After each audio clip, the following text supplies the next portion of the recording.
Good evening, good afternoon, good morning, whichever part of the world you're watching from. Welcome to the Sunday service. Thank you so much, everyone, for coming in. I am ready. I am ready. I am ready. I am ready. I am sleepy, but I am ready. So, thank you so much, everyone, for making it. Let me just see if I can catch up on the chats real quick because I need to. Let me just open my live control room and then I can see all the chats from there. Bit of brightness here needed. Okay, need to stop people's live streams that I was watching. Perfect. Helen Akoya, welcome. Keisha, the stylist, welcome, Keisha. That is BOK's Keisha. BOK's Keisha, welcome, Keisha, the stylist. I see Jaden in the house. I see Botrix is in the building. I see Title Pro in the building. Miss TikTok Girl has made it. BOK is watching us on TV. Thanks so much, BOK, and say hi to Aaron there. I know you guys are listening in. And yeah, Anastasia, hey, your namesake. Anastasia, the guest today is your namesake. Anastasia, the guest today is your namesake. You must be very excited because our Sunday service guest is called Anna as well.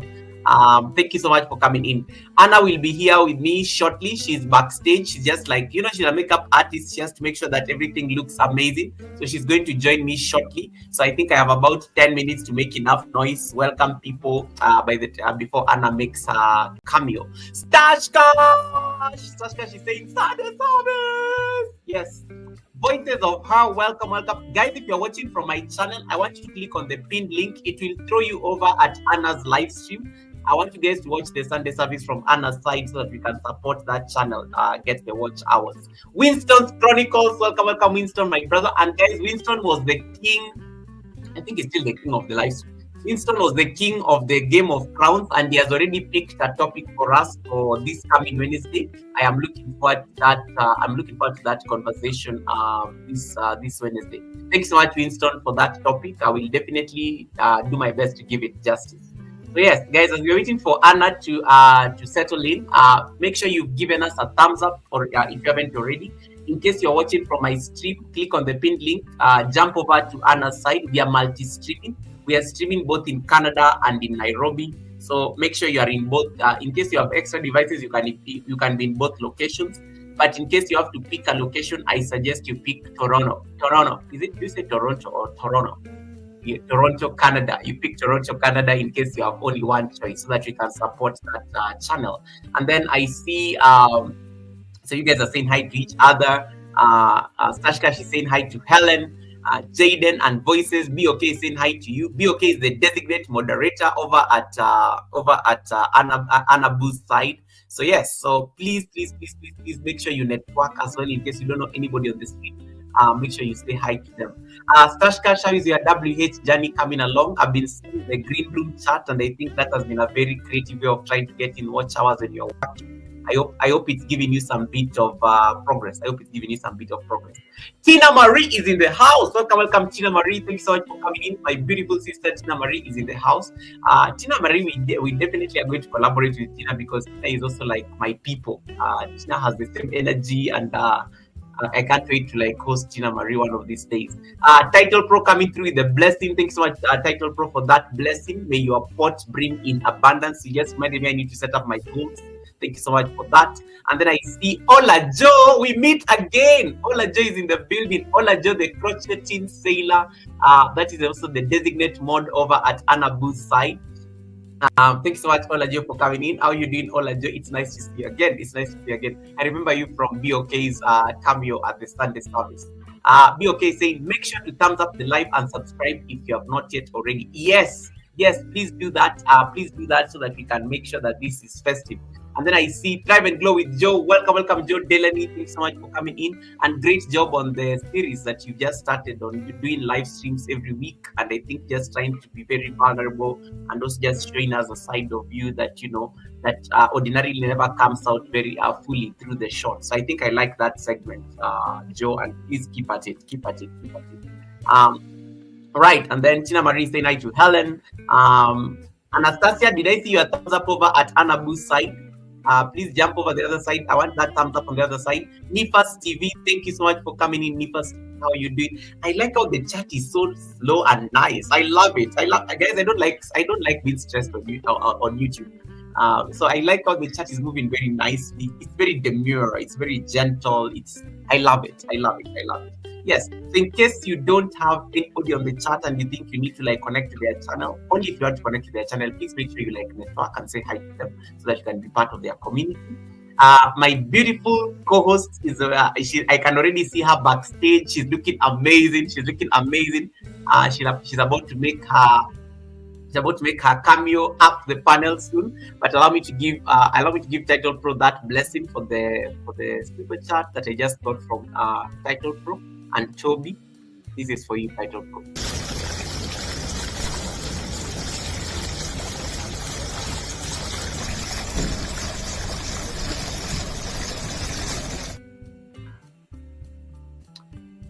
May your pot brim in a bag. Guys, am I can you guys hear me okay? Can you guys can you guys hear me good? Is my audio fine? Just someone confirm for me that the audio is good. And in case of any glitch, please just let me know so that I can sometimes I'm not aware. Just let me know in case of anything so that I can fix it before we start. Are we good? Are we good in terms of audio and stuff? Are we good? Are we good? Are we good? Are we good? Yeah, so you see my beautiful co-host is there. So before she comes up on panel, as I let the camera people set up, you can see she has amazing support there. So as I wait for her to set up and stuff, just let's confirm that the sound is okay. Am I late? No, Title Pro, you're not late. We are just starting. You can see when there's a banner on the screen saying the stream is starting shortly. So in about 4 minutes we'll be able to start. So I just want Anna to settle in first. The best you can do, guys, in case you're on my live stream, I want you to get out of my live stream right now. Get out of my live stream right now. Go over at Anna Boo's live stream. Start dropping those nice hearts. She's a woman of color. She's a woman of color. I want you to drop those. I want you to drop those nice pink hearts. Drop those nice pink hearts so that she can feel welcome. She can feel excited. She can feel happy. Yeah, make sure that she feels like relaxed and stuff. So in case you're not yet already there, please jump over the other side so that you can give her those hearts. It's important. It's important. It's important. It's important. The world of Ragas. Oh my goodness, the world of Ragas is coming through with some big blessing here, saying Pope Ragas Primus is blessing the Goga Diocese with the most possible and holiest appearance. May the beans and bananas never be empty. May the fountain never run dry, and may the host always be an inspiration. Oh my goodness! Stop! I'm still having a hangover, Ragus, but thank you so much for the blessing. Thank you so much for that. This is a waterfall. I'll give you a waterfall. But please don't start the Game of Thrones here. We are the Sunday service. This is for you, the world of Ragus.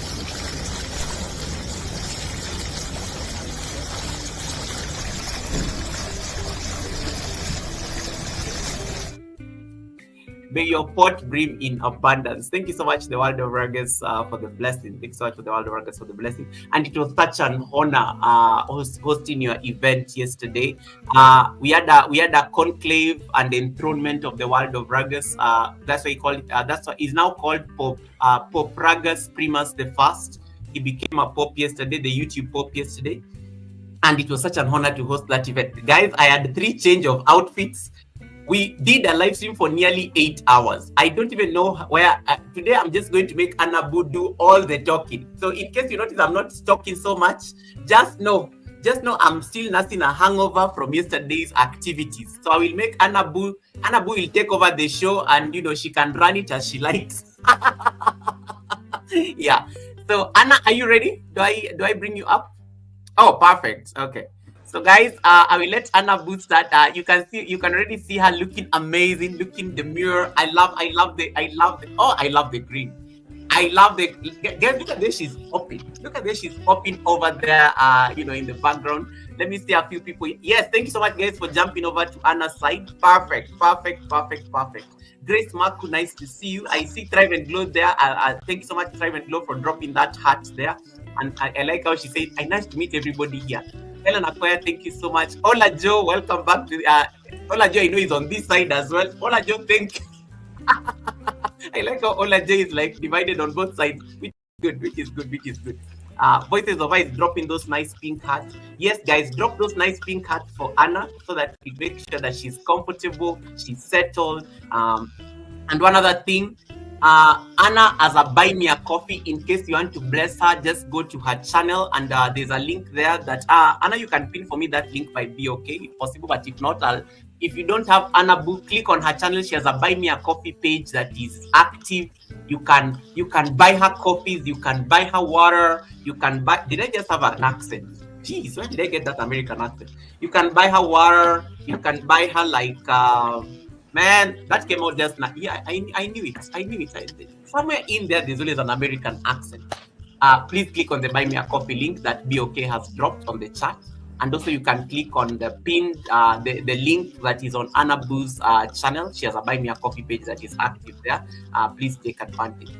BOK is already saying, wow, you look great, lady. You look, BOK, how about me? How did you not notice me, BOK? You look great, lady. And then Olajo says, and you look gorgeous as always. Yes, wait until she comes on the screen. Everybody's like saying, pretty, pretty, pretty. Yes. Guys, I want to see those comments on her chat.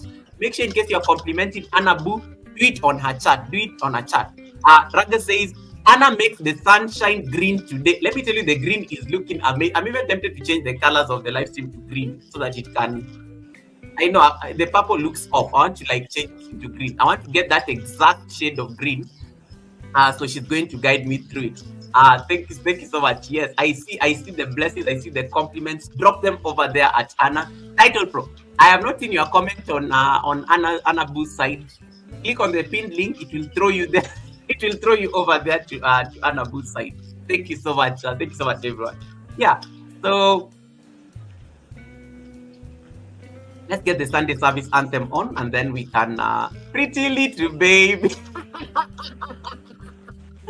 You're going to make Helen, you'll get BOK on our case. You'll get BOK to come for us with that song. BOK does not like that song at all. That pretty little baby.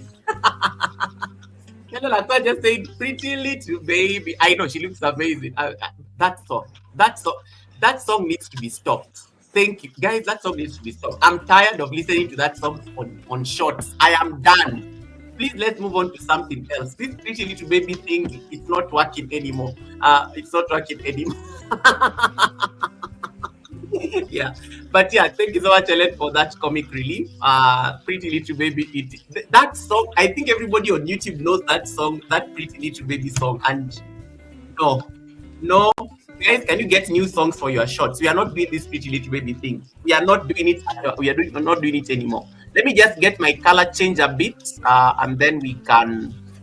I want to see that I can get the. Ooh, that is too green. So that I can get the exact shade of Anna. I want that green. That green looks it's very earthy. It's like okra, you know. It's like when Title Pro was like showing us his okra farm today. It looked like that. So yeah, let me put it. I think that's close enough. I think close. If I it's a bit darker though. Yes, I think it's close enough. All right. So guys, allow me to introduce my co-host, and then we can start the show so that you can hear her beautiful voice, because I know you are all craving to hear her voice. So allow me to let me get the Sunday service song first so that we can start. You can drop those nice green hearts that match Anna's outfit. You can drop those nice green hearts that match Anna's outfit before we start. And I see you guys have given a thumbs up. Yes, I thank you. I want to see more people over at Anna's side. I'd rather even have 0 people watching on my channel, but you're all over there. I can see you, and I can still see your messages. Some of you are normally scared of jumping over the other side because you say, Goga will not see our receipts. No, I will see all the receipts because I can see every message. You say I can see Kisha the stylist has dropped some hearts. I can see all the messages even when you're on the other side. And even Anna can see them, but I want Anna to relax today so that she does not have to worry about reading the messages. She has very able and very diligent moderators there who will welcome you on her chat. So in case you're worried that Anna will not see my message there, Goga, no, we will see them and I will highlight them for her, and then she'll be able to respond accordingly based on whatever you're asking. Right. So without further ado, allow me to introduce the guest, and then we can start. We can get this show started. I want you to pay attention to the introduction because it will help you have an idea of the kind of questions you want to ask her, so that at least you're not like floating. You're not like floating. Okay. Yeah. Let's pause that music for a bit. To the media team. Okay. That is it. So I will read this biography real quick so that we can have Anna cover. Born and raised in Antigua and Barbuda, Anna carried a crown of creativity with her the moment she left home. At only 16, she stepped onto a stage and won her first pageant. But that trophy was only the beginning. In 2014, she moved to Toronto, Canada, with a singular mission to turn a lifelong love of beauty into a gift she could give to others. For over 15 years, Anna has shaped faces and stories. She's the proud founder of Lashmi Beats, and some of you may have noticed that on her channel handle, Lashmi Beats, a thriving beauty business and brand whose work appears across Instagram, Facebook, and YouTube. Trained at Avola College of Hairstyles and Esthetics in 2016, Anna blends classic technique with fearless creativity.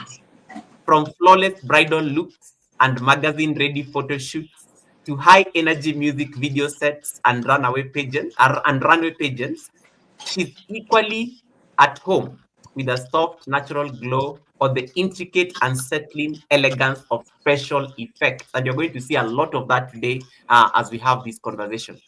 Credits that include numerous short films which she has done and one major motion picture. And she's going to tell us about how that experience was for her, especially as an artist. Anna's work is not just about pigments and brushes. She's a modeling coach and mentor who trains others to stand taller, speak clearer, and carry themselves with the poise that makeup can unlock. Her true craft is translating how a person feels into how they look, helping shy clients walk away with wide smiles and newfound courage for private moments or public stages. Her approach is humble and bold at once.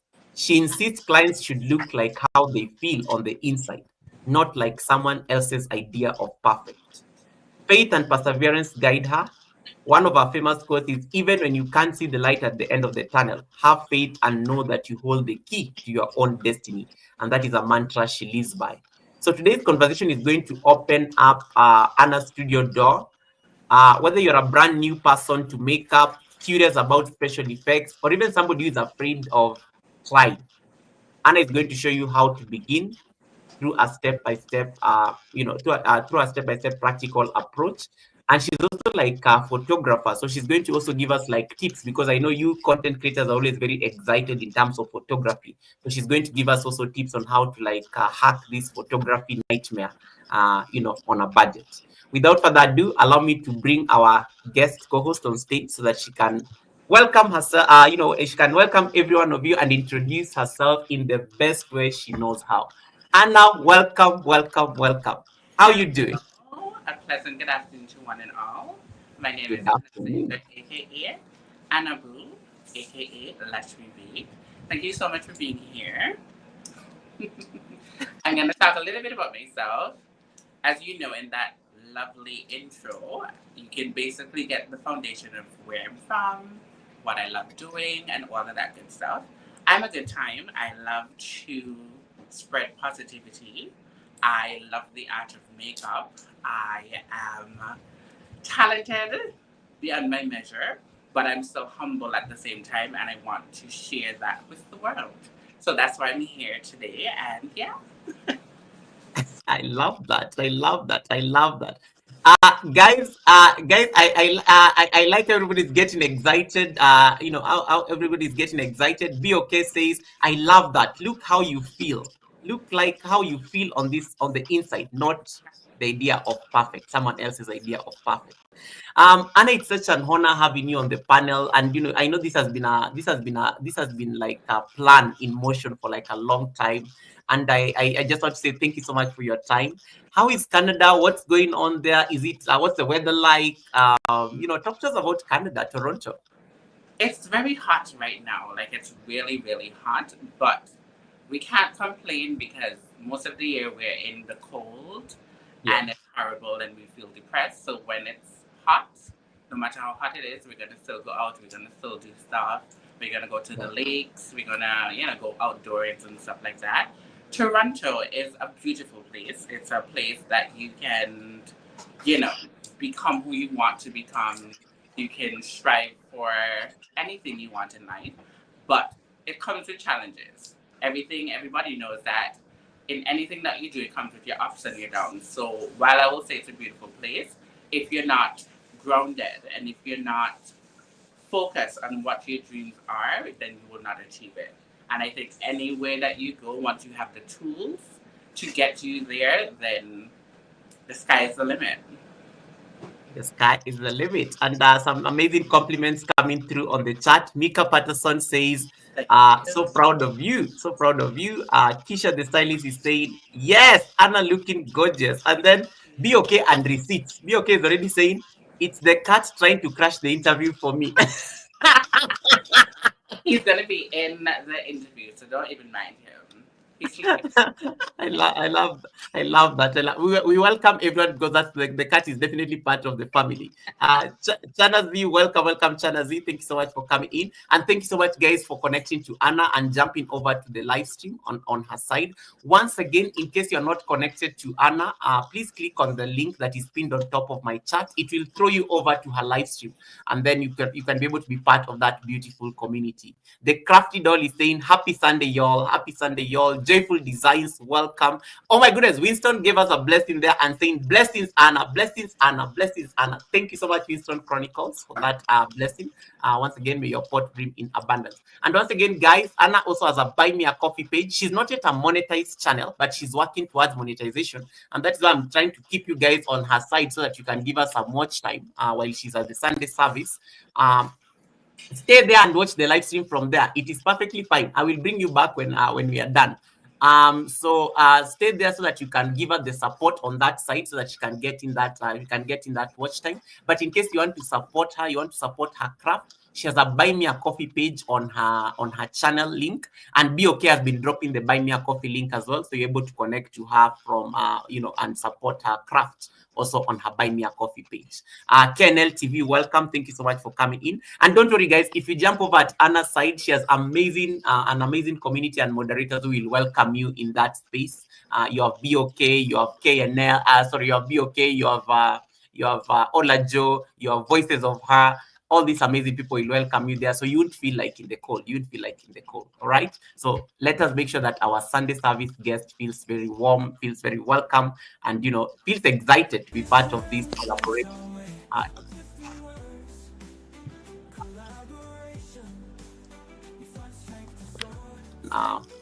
We can get back on track. So please make sure you're connected to her. Andrea J, welcome. Thank you so much. I appreciate that as well. Thank you so much for that thumbs up, and thanks so much for connecting to the co-host. Appreciate that. All right. Let us talk about your personal journey, Anna. The beginnings in Antigua and Barbuda. Those are like that is a very unique. I think one of the reason I knew that you're from Antigua, when you told me you're from Antigua, the reason that was familiar is because that is one of the countries that is first in the alphabet because of the A. But this is also one of the only countries with two names, Antigua, A and B, Antigua and Barbuda. Talk to us about growing up in Antigua and Barbuda before you move. And please correct me on the spelling because my African translation can be all over the place. How do you pronounce the country? It is Antigua and Barbuda.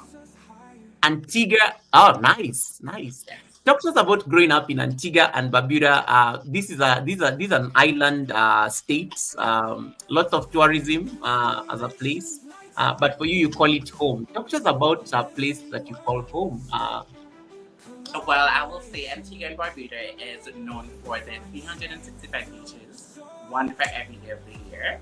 We Yes. are very big on hospitality. I think hospitality is our main industry. For most of the Caribbean islands, it's the most eastern Caribbean island.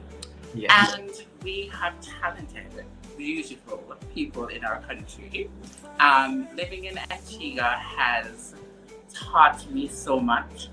I wouldn't want to be from any other Caribbean country at all. I love my country so, so, so, so much. And I Nice. think I can speak for a lot of people who've migrated. If there had opportunities and better money flow and stuff like that, we wouldn't leave our country. We'll come to these big countries and visit, but will not necessarily leave our country. Growing up was very interesting because I don't come from like a low poverty family. I will say we're mostly like middle class ish, but we still have our hard times and stuff like that. My mom is originally from Guyana, so she left her first relationship, her husband, and she migrated to Antigua. She met my father. She had my beautiful sister, and then Oh, she nice. had after. And my mom is one of like my biggest inspiration because my mother came from another Caribbean country, come to Antigua, and she was working for $40 a week, and my mother do everything. She can cook, she can bake, anything she can do. Once you're gonna pay her, she will do it basically. And I hope and pray that now today, being the woman that I am, I'm making her proud because we went through it. I didn't have food to eat sometimes, but we still made it work. And my mom always told me it doesn't matter what you're going through in your life. When you go outside, present yourself as such. So no matter what is going on with me, I will always show up and put the best foot forward. So that's the kind of stuff that I live by. But Antigua is a beautiful place. Beaches, people, opportunity.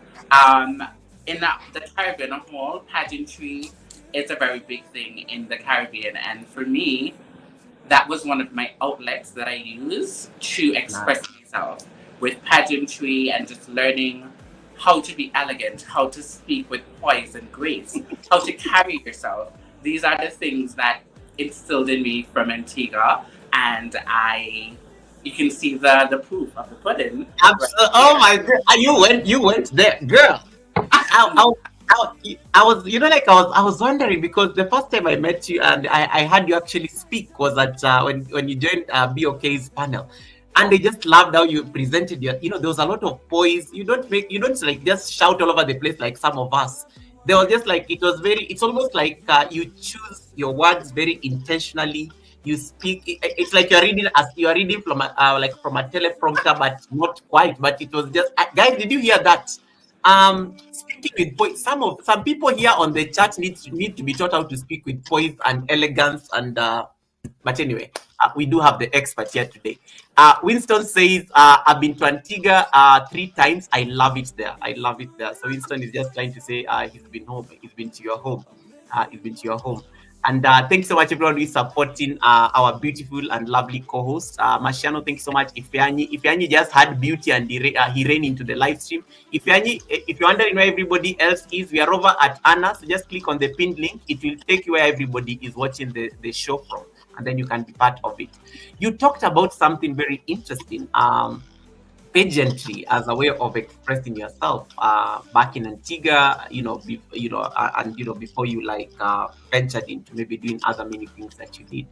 Why pageantry as opposed to other things? Because pageantry is one of those things. Some of us always believe that either you have to look a certain way, you have to be built a certain way, you have to be like, am I supposed to be so skinny in a certain way? Why pageantry, and why did it like immediately become the thing that drew you? Okay, I will tell you this. Pageantry in the Caribbean on a whole, it's not like your Miss Universe, it's not like your Miss World, where they just focus more on the beauty side of it. It Yeah. takes you to experience it. It teaches you how to time manage. That's one. It teaches you how to be to do public speaking, to have interviews. It molds your brain in terms of like you have to get up, you have to work out, you have to make sure that you look good in your swimwear, you have to present yourself, you have to do your own makeup, stuff like that. So there's a lot of very important things that you go through when you're going. Just consider it like a boot camp. You know, when men go to like cadets or whatever, that Yeah. is a boot camp for beauty and just to hold yourself to a higher standard. And in some pageantry, they're focused on probably just say mental health. They're focusing on breast cancer. So you have that awareness and you have to do your research and you have to present something like an argument or something like that. You have debates. So it's more to elevate you as a person and also to build your confidence. Walking in heels, not everybody can walk in heels, but I've trained people who have walked in what you call them kitchen heel or church heel to like a high stiletto. But you can do it. It's just basically what you put your mind to, you can achieve. So I think that's what makes it more different in the Caribbean perspective because we take it more seriously. You just can't just come and be a delegate. You have to work in order to be a delegate. You might try out this year and never get in because there are things that you need to work on, whether it's your presentation, whether it's the way that you do your hair, the way that you present yourself. There's a lot of things that goes into it. So I think looking back as a child watching the TV every year, you see 6 beautiful girls from across the island vying for that crown. It gets you excited. Then they also have like a backup show that you see behind the scenes of making a queen. So you see when they get up at 6 o'clock in the morning, going to the gym. After the gym, going to their sponsors, seeing what the sponsors do. So like it's a whole journey. And I think by doing that, I express myself very well by doing that. Because I will sit here and tell you, I'm not a book person. I'm not a book person like that, but give me arts and craft, give me showmanship. Like, that's the type of stuff that pumps me up. I get excited for beauty. I get excited for just a presentation. Nice. Wow. And I like what BOK said, that it's cool to hear that there are other aspects of pageantry. And I think because I think most of us tend to just believe it's just the beauty route, but it's so amazing to hear that there's also like a mental health angle to it. There's there can be a public speaking aspect to it and whatnot. I don't know, Anabu, can you still hear me? I think you're frozen. She froze so nicely. I want to take that picture. Tap. She froze very nicely. Let me wait for her to just get back. That's a picture right there. Somebody needs to take it as a screenshot for her. She froze in a very beautiful way. Like she froze like a picture in time. Like let me expand it a bit. It looks so good. Like that right there is a thumbnail. That right there is a thumbnail. Even the freezing is in poise, guys. Even the freezing is in poise. Even there is poise in the freezing. Like she froze so nicely. I love it. Cuddles, welcome, Cuddles. Thanks so much for coming in. Let me just wait for Anna to get back. Welcome, Cuddles. How have you been? Cuddles saying hi to Hey Chat. Cuddles is my amazing friend and supporter called Johnny Small Pepper on the chat, in case you're wondering who that is. And then you guys are laughing. BOK has already taken the screenshot. Thank you so much. Yeah, that one is perfect. She froze very nicely. She froze very nicely like a picture. That's amazing. Like, she just froze in beauty. Like, it wasn't like... She froze very elegantly. Oh my goodness. Yes, so guys, if you're not connected to Anabu, as I wait for her to get back on the panel, if you're not connected to Anabu, click on the link that is pinned on top of my chat. It will throw you over to her live stream. We are multi-streaming both in Canada. She's based in Canada. We are going to talk about why did you say Canada, but she said she's from Antigua. No, we are going to explain why she's streaming from Canada and not Antigua. So yeah, she's based in Canada, so we are streaming both in Canada and in Nairobi. So that gives you a blend of different spaces. So she's going to come up shortly, and then we can talk about this. And then I see so please light up her chat. I want to see light up her chat. Marciano is already like shooting his shot. Anabu, I'm in Toronto. Now we know. Yeah. Collaboration right there. Collaboration right there, Marciano. Collaboration right there. That is a business opportunity right there. So Marciano is already reporting that he's in Toronto. And then let me see. To confirm that everything is fine, just real quick so that we don't lose her. And I'm just going to like showcase her channel a bit so that you guys can see what you're working with on that. And once again, Winston, the World of Ragas, Title Pro, thank you so much for the blessing. May your pots brim in abundance. All right, she's back, she's back, she's back. You froze so nicely. BOK has taken a screenshot. I've also taken a screenshot for you, Anabu. You froze so nicely like a picture. It looks so good. So sorry for the inconvenience. I'm having Yes. some technical difficulties, but I've sorted out. Thank you. No worries. No, we were saying that you froze very nicely like a picture. We have taken screenshot. We'll send them to you accordingly. Yeah, you even froze. Even the internet made sure that you froze elegantly. Thank you. Yeah. Marciano is watching you from Toronto as well. And so Marciano is saying that I'm in Toronto. I'm in Toronto. So yeah. So Marciano, Marciano, make sure you're connected. Make sure you're connected so that you can make that collaboration happen. You can make that collaboration happen. So pageantry in Antigua, moving to Toronto, a lot. That's like a lot. And then I'm just trying to like figure out now your pageantry. You did win your pageantry, especially at a very young age. In the space of like beauty, the beauty pageantry, and you talked about even behind the scenes, they're capturing moments back, in the backstory. It also like must have been a very public. It must have been a very public life, just been under the lens, because there are judges. There are judges who are supposed to like award that pageantry to you. There are certain things you have to do.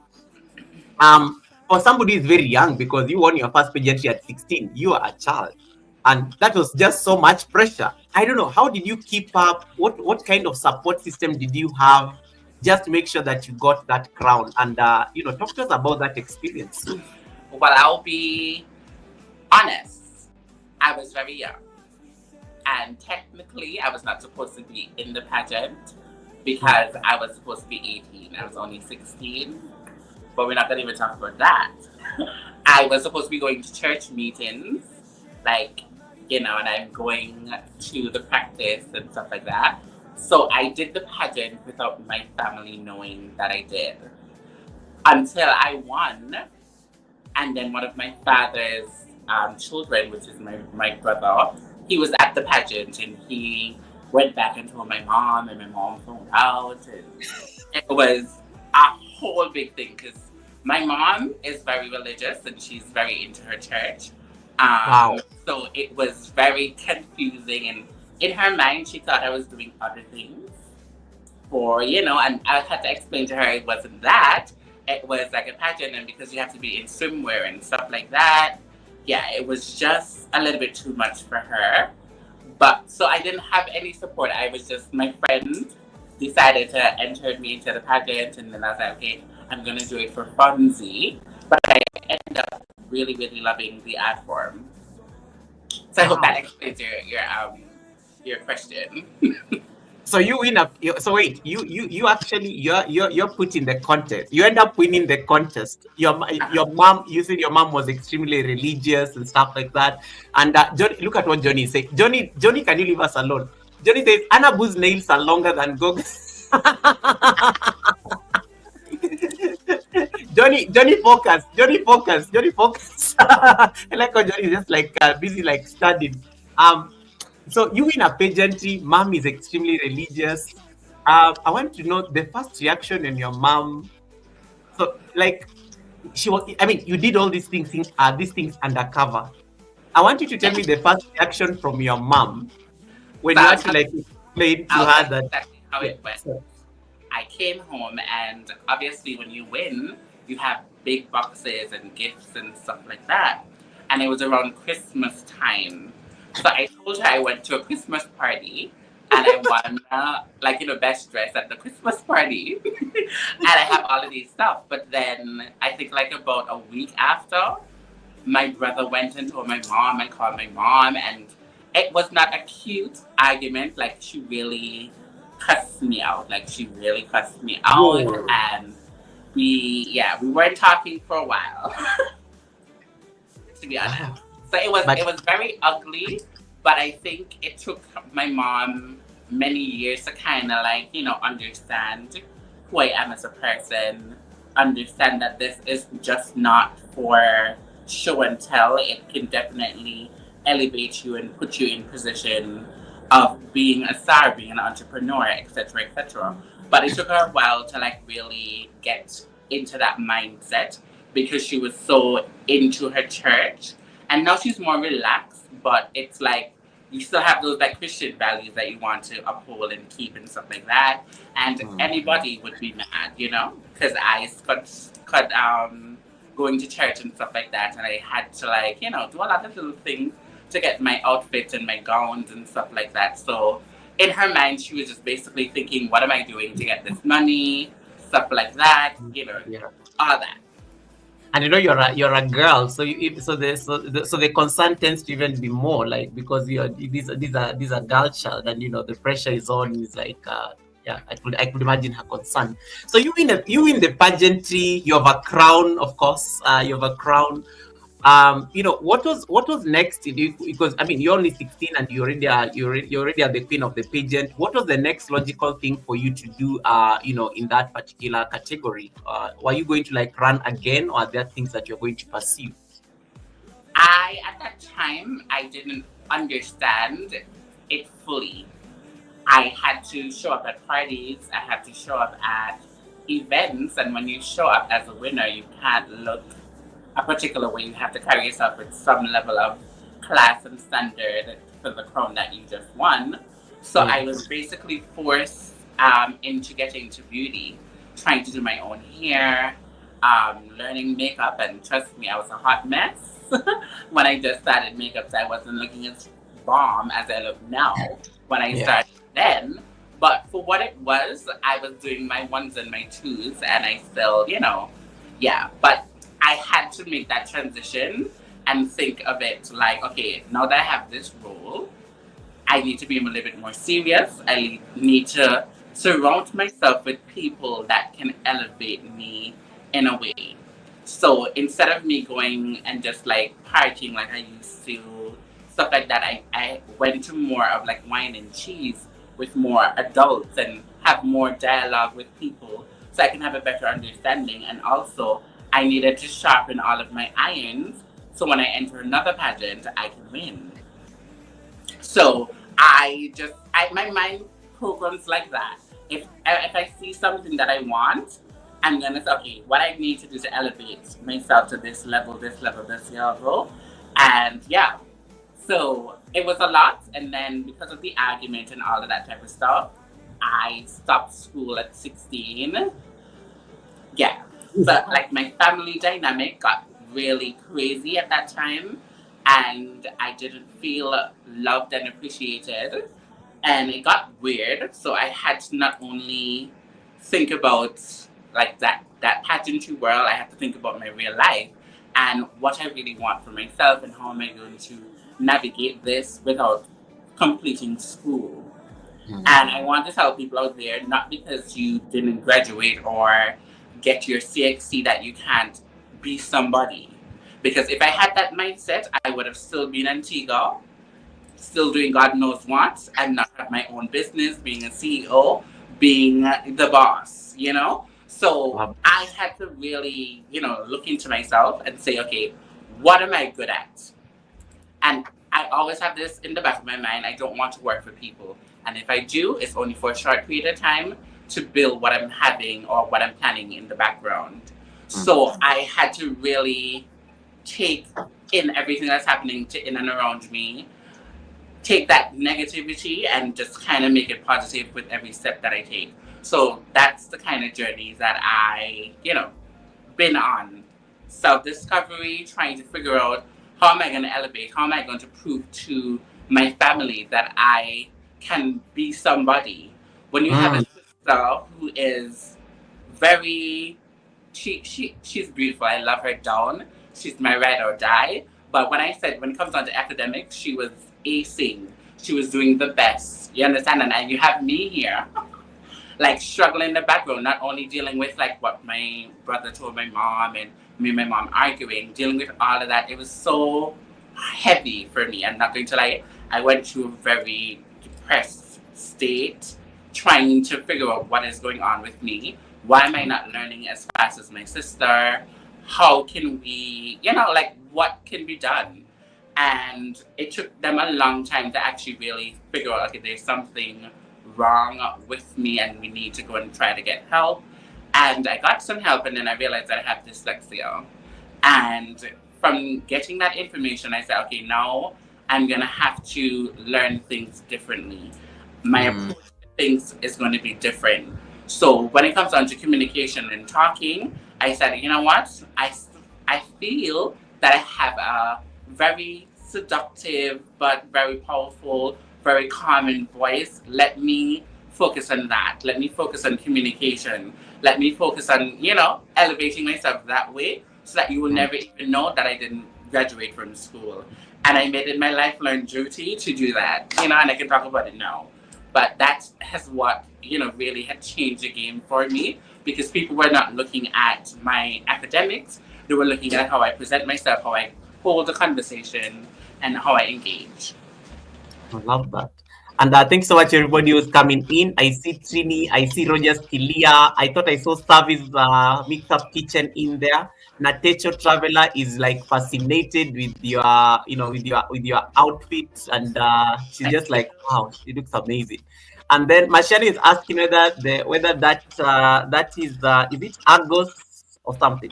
I think the outfit, your outfit. Yes, Yes. it's an A. I Okay. didn't, I didn't hear the question. Uh, Is she let me let me asking let me let me, let me A? highlight it for you.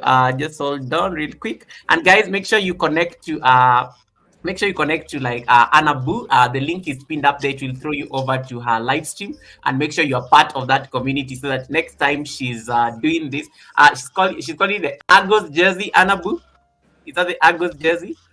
No, it's from Shein. So Okay, it's okay. probably a dupe from some luxury brand.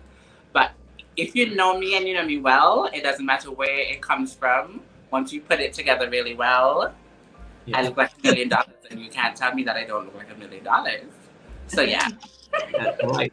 And then Rebecca says the eyes, it's the eyeshadow for me. It's the eyes for me. It's the eyes for me. I like, so you guys are really studying Anna when she's seated there. I love the fact that you guys are actually paying attention. Like today they're just staring at the screen clearly. And so Anna, you're used to being on the runway. You're used to being, you're used to having that kind of attention. It did not like used to bother you because some of us here are scared of just that attention on us for like a bit. But it became like even part of a lifestyle. It became like a way of life for you. Did you not like feel like pressured sometimes, to always look a certain type of way, even sometimes when you just want to be a hot mess? What was that like for you, especially on days where you don't have to like perform or you don't have to be on a runway? I think it has been a journey. I was never the skinniest out of the bunch. And Mm, back then, BBWs are like when you're more thicker, it wasn't celebrated. Everybody thinks you need to lose weight. So it wasn't as easy as people might think, but then you have to take a step back sometimes and you have to analyze yourself mm, and say, you know what? You're beautiful, you're worth it. And if they don't see it now, they definitely will see it someday. I had many days when I go out with friends and everybody will get attention and I wouldn't get an attention. I would call myself like an ugly duckling in real life because like I wasn't getting, all of the attention. But then when I started putting one and two together, three and four, the makeup started coming together, the hair, my decision on what I'm wearing and how it's flattering my body, stuff like that. There's a lot of things that you need to learn in order to like build your self-esteem. You understand? So I had to go through that level of, okay, what kind of hairstyle that matched me? What kind of makeup style that goes well with my features? How can I dress? How can I put myself together? Although I have a little bit more weight, I can still look fine. I can still look 10 out of 10, but I just have to put in a little bit more work in order to, put everything together. So it has not been easy. It's been over the years. I've had struggles with weight back and front, up, down, around and around. But on the days when I don't feel motivated or I don't feel that I am that girl, I do makeup. To be honest, I do makeup. I do hair. It's a part of a therapy for me when I can see myself elevated into this lovely, beautiful, gorgeous lady that you see in front of you. It is humbling to me, and it's just very therapeutic. So I've used it as an avenue to like calm down and just know that you're worth it. So that's how I kind of deal with those, and having good friends that you can actually talk to and share what's going on. You can't talk to everybody about everything, but it's good when you have a good support system that will definitely help you and navigate you in this thing that we call life. Like that. So after 16, you had to like drop out of school at that particular point. Life is happening. How do you move from Antigua and now end up in Canada? And what was that like for especially if you had an argument with mom, and now at least when you're within the country, mom knows that you're still within her radar. But now you are literally crossing the ocean or the seas to move to a totally different place. What was that experience like? And your first impressions of Canada vis-a-vis home, and were you able to settle in? Was there a cultural shock? What was that like? Well, I came here in 2012. I came here to compete in a local pageant that they had here. And I spent like 3 weeks, and I said to myself, it looks like a place that I can actually build, and I can actually probably go back to school, start a career, and stuff like that. And I said to myself, how can I achieve this? And one of my really good friends, his name is Akiti, he's also from Antigua. He was like, oh, you need to stay, don't go back home, there's nothing home for you. And I only had $150 Canadian in my possession from my vacation money. And I said to myself, should I stay? But if I stay, I'm going to be under somebody's roof, have to basically, mold myself into whatever they have going on until better can be done for me, figuring out paperwork and stuff like that. I said, you know what? I'm going to go home to my country, work some more, save some money, and then if everything, makes sense, I will definitely move. And I went home in 2013 for the whole year. I saved money, and I came back in 2014. Originally for vacation, but then I ended up staying because it was like a 50-50. I spoke to my mom, and she was like, she already lived her life. And if you need to go and spread your wings, and she'll always be there to support me. So that was one of the things that really kind of pushed me to go into that direction. And also, I think we had this conversation in the pre-interview. I will share it with the people because you I, guys, I, you guys are, you, get, are you sure?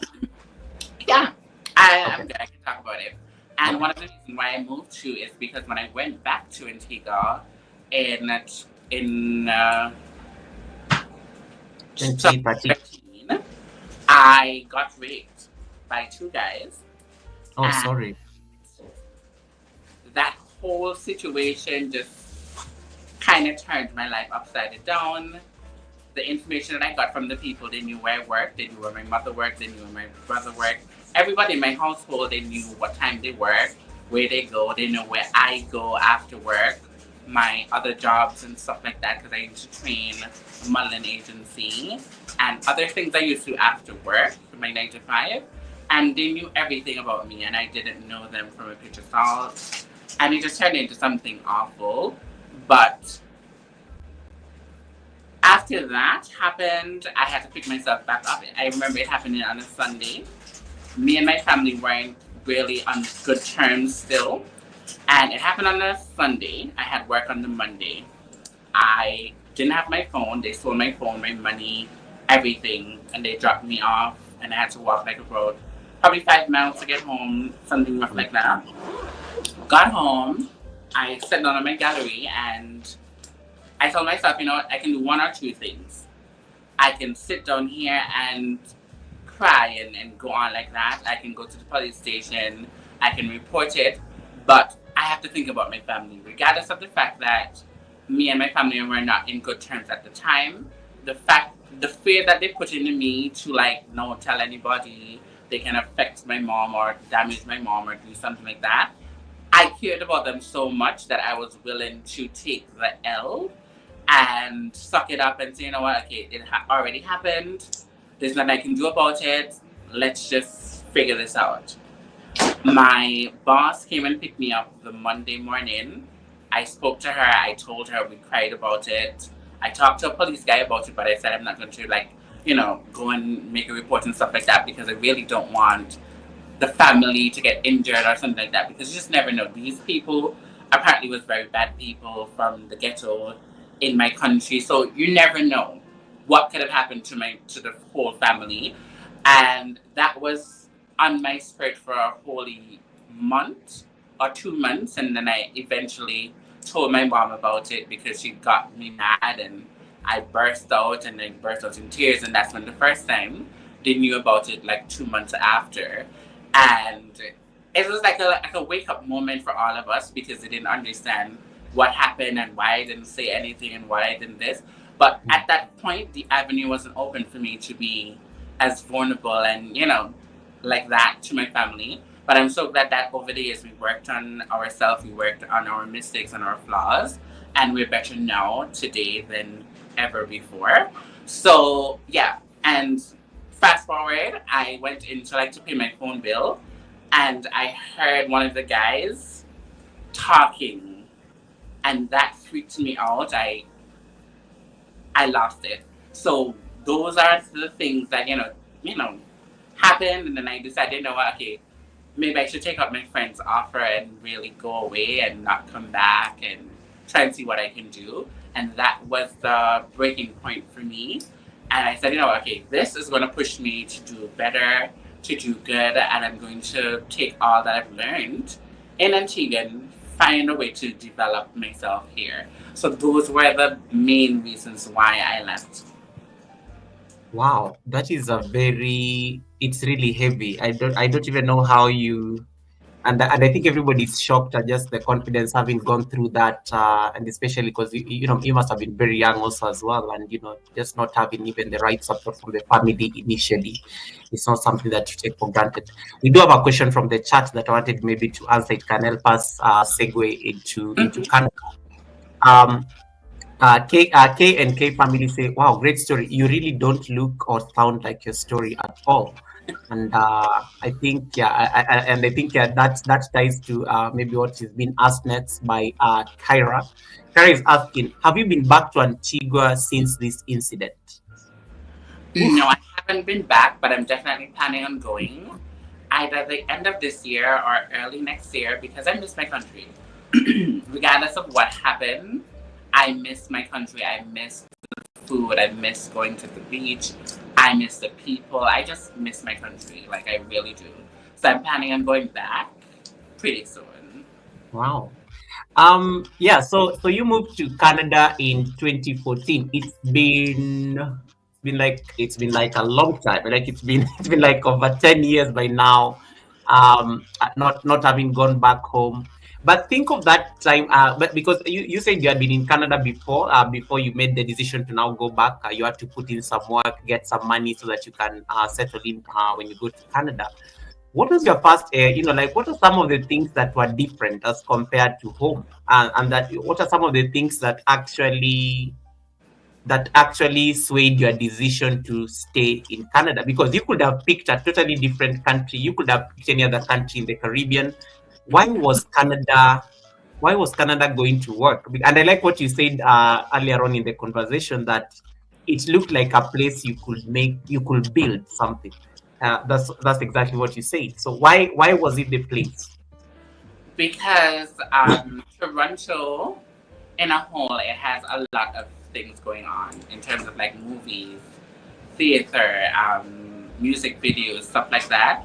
And because I came from like the entertainment aspect in Antigua, I said to myself, this probably can I can probably do something with it. And my friend, we got to sit down and we really got to have a dialogue. And they were letting me know that okay, if we do decide to stay, these are the possibilities. You can go back to school. You can make a career out of whatever you choose to do, stuff like that. And he will definitely help me navigate everything, so I don't have to worry about it. So after getting that reassurance and coming here, I was not blown away with the culture, to be honest with you. There's tall buildings. Yeah, yeah, yeah. To me, it looks like a movie, and I was like, okay, cool. Like I'm actually in a movie right now, walking down the street. You see the tall buildings. I'm not excited over a lot of things because I just don't know why. It's my personality, but the vibe and everything like that was good, and I wanted something new. And I also had something to prove to my family that no matter what I go through, I will never ever not try to be the best version of myself. And one of the things that I really wanted to do was to make my mom proud of me. Nice. So coming here and working so hard, I can look back now when I went to my mom, and she's so proud of me now. And I never got the opportunity to like really sit down and have that one on one with her when I did that last year. And just to have that many years after, the world can end, I can die, and I'll be happy, to be honest with you, because I always wanted her to be proud of me. You understand? And now that she is, I can rest assured that anything that I do going forward, nobody can tell me nothing. I'm proud of myself and I'm proud that she's proud of me. So I think, Yeah. I hope I answered your question. I'm sorry if I'm getting a little bit emotional, but it's just the truth. No, it's fine. And I'm It's fine. very, very authentic when it comes on to what I say and how I, move. No, it's totally fine, and we are happy to hold the space. And thank you so for just being vulnerable with us. We don't take that for granted. Do you need a moment, or you could just? I love how she just went on with the brush and this you're such an artist. Like Goga, don't worry, I got this. Yeah, I love that. Guys, that's an artist. Once again, guys, if you don't have Anabu, as I said, there's a link that is pinned up there in case you are on my chat. It will take you over to her live stream. We are streaming both in Canada and Nairobi, but I encourage you to watch the live stream from Canada, so that we can support that channel. And BOK says you are doing great and sharing your story is brave. And Rebecca Mleprin says that she loves how you don't wear your past, like in a like a bad, I think she just likes that particular thing. And then Mom, Kyra says, I am glad you got that closure. And then Helen is saying, hugs, Hannah, you're amazing. You're amazing. And let me see. Oops. Make sure you check out Anna's Insta. So, Anna, I think the screen went blank a bit. Let's just see whether we can fix that. Yes. Guys, make sure you check out her Instagram. Let me just say that I can pull it up. If you're not connected to her on Instagram, you need to go check out that Instagram channel. Let me say that I can bring it up on the screen so that you guys can familiarize. You just go to Instagram and look for this as I wait for my co-host to get back. Don't worry, technical difficulties. Here is where we need Pope Ragas to come and pray for us that we shall not have these difficulties like he prayed yesterday at the. Yeah. So that is just go to Instagram and check out Lash Me Beat. Lash Me Beat. You check out Lash Me Beat. That is the Instagram for Anabu.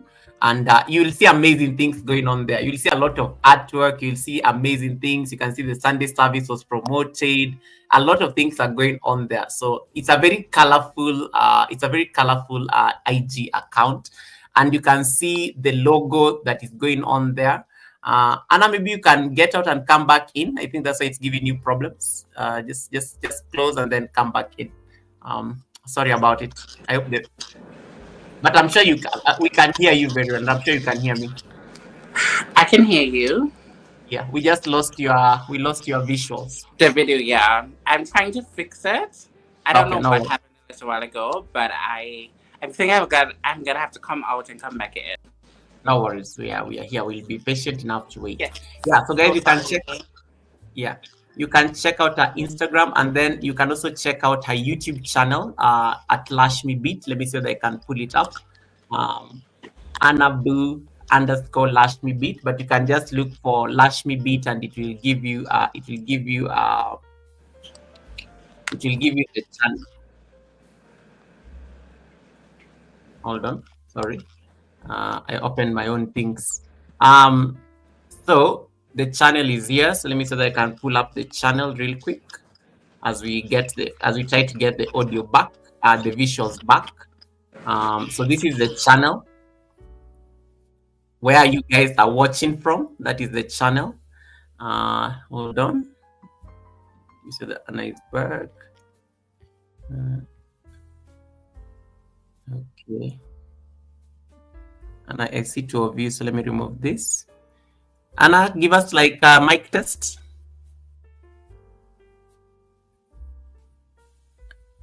Give us a mic test on this. I can't hear your audio.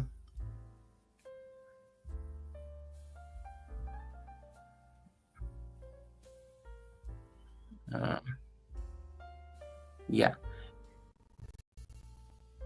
So that is the channel. Sorry, as we try to fix audio, that is the channel. Hold on.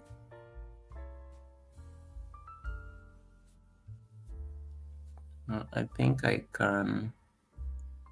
I don't know. It went. Let me just click on the unmute button, and then let me see that I can mute it for you. Oopsie.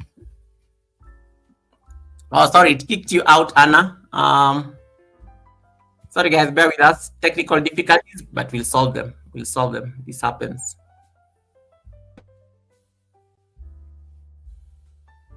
Anna, can you hear me?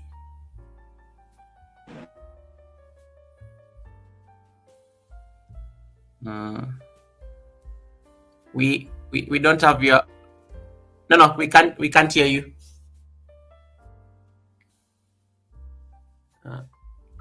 We can't hear you yet. The picture is there, but the audio is now gone. So I don't know. Then there's the volume or something. No, still, but at least it's not muted. Don't worry, take your time. Take your time. And once again, guys, thank you so much for connecting. So as we try to figure out the audio, if you don't have the channel, please do make sure that you're connected to the channel. Nino and Lo, welcome Nino and Lo. Let me say that I can say hi to people real quick. Nino and Lo, welcome. I see East African Workout Girl, appreciated. Amazing Anna, such an inspiration. Yes, Service Out Kitchen, indeed. And then I see. Can you all see my comments? I've been having issues lately. Yes, be okay. We can see your comments. I'm able to see all your comments here. So as we wait for the audio to get back, bear with me. Ricardo Stanford, welcome. Thanks so much for coming in. Hold on. Let's see that it works. Let's see whether it. Yeah. I had a bit of sound. Hold on. And then we see, that's my girl. Love you. Ricardo Sanford says, thank you so much for that. And then Marciano says, kindly remember to give a thumbs up. Yes, guys, make sure you give a thumbs up in both live streams. Blessed Life Journey, appreciated. Thank you so much for popping in. Ragas, we need your internet prayer. No, this is just a technical issue. I'm sure the internet is fine. I think it's just a technical it's a technical issue with the browser. with the browser. Okay, let me see whether I missed anything. Kevnish, it's amazing. Thank you so much for popping in. And once again, guys, if you don't have Anabu Lashmi Beat, who is my gracious co-host, that is her channel, and there's a link that is pinned on top of my chat. It will kick you over to her live stream, and you can go give your support from there, so that you can be part of this amazing story.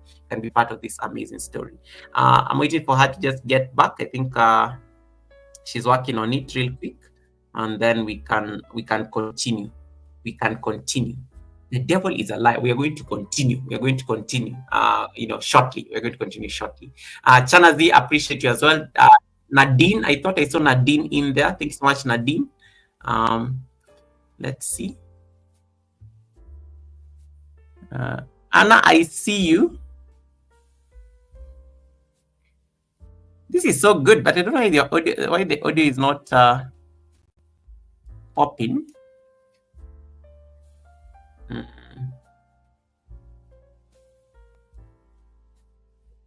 Let me see.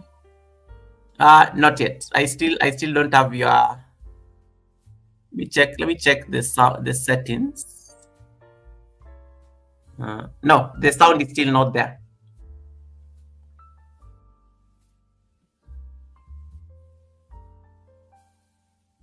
Oh, let me give you a hack. What you can do. I want you to close everything. Close all the apps, and then go back to the email where I sent you the link, and then you open afresh from there. Just close everything completely, and then go back to the email where I sent you the StreamYard link. When you close it, it will close all this, and then you can come back afresh. Let's try that. Right. Okay, so let's hope that works. It will keep. Okay, let's see.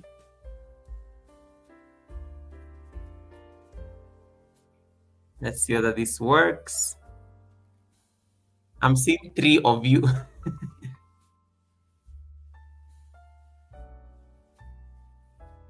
I'm seeing 3 of you. Thanks so much. Nino and Lo, I hope you're doing well. Ricardo says, I'm from Antigua, but I live in Canada. Nice. Anna Boo's people. Thank you so much for that. Yeah. You and Anna Boo share a story there. That is beautiful, Ricardo. Marciano, you've seen that BOK is trying to make sure that you guys meet up with Anna. So you need to make that happen, make that collaboration happen. You guys can't be walking. You probably even walked past each other in Toronto. You need to make that happen. So as I wait for Anna Boo to get back, I just want her to refresh everything. Then she gets back. Then we see that it works.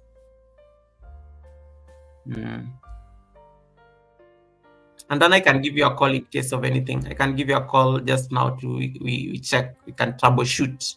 Just make sure that you get back. But you could just close everything and then get back to. All right. Okay. Guys, I can't see the screen now. Yes, Kevin, she's on a screen. She's kind of on a screen cleanse. So she cannot be staying on the screen much, but she can listen in. Thanks so much for that, Kevnish. And Be Okay, thank you. Be Okay, thank you. Chanazi, thank you. Fluffy Diva, appreciated as well. Service Hot Kitchen, thank you. East African Workout Girl, thank you as well. We were crashed in your live stream. I'm not going to say by who, but yeah, we were being raided on your live stream and then it crashed. But I'm not one to gossip, but yeah, somebody crashed a flight that was supposed to raid us to your channel. But you did not hear it from me. I'm restarting my phone. Okay, Anna, take your time. Anna Boo is restarting her phone. She just gave us a status. Let's be patient enough. In the meantime, that is the channel at Anna Boo Lashmi Beat. If you have not yet connected. Fluffy Diva says, Goga, you are there. Yes, I was there, but then I found the video running rather than a live stream. So then I knew the plane had crashed because the person who's supposed to be flying that plane was busy talking too much instead of raiding. I think she set up the raid and then she ended up talking for 30 extra minutes and then she forgot to change the destination. And that is the cause of the crash that happened. But I'm not one to gossip, so I'm not going to start discussing. We're not going to start discussing. So, guys, as we wait for Anna to restart her phone, just bear with us and make sure that at least you've connected to her. And Goga, my sister's blessed has a birthday today. She's silencing me. Now I would have known. I don't think her birthday is today. What birthday? I don't think it's a birthday today. Blessed's birthday? Not yet. I don't think we would know. We would know that it's Blessed's birthday. We will know it's Blessed's birthday. All right, so that is Anna Boo Lashmi Beats, and then very soon I'm going to show you some of her works. Let me see that I can put them so that you guys can appreciate the artistry. So I'm going to share some few videos on the screen so that you guys can get to see what Anna Boo does. What Anna Boo does in her. Hold on, let me take those things. So you're going to see some of the works. Let me see that I can get it. So bear with us. We are going to fix this. We are coming back. We are coming back stronger.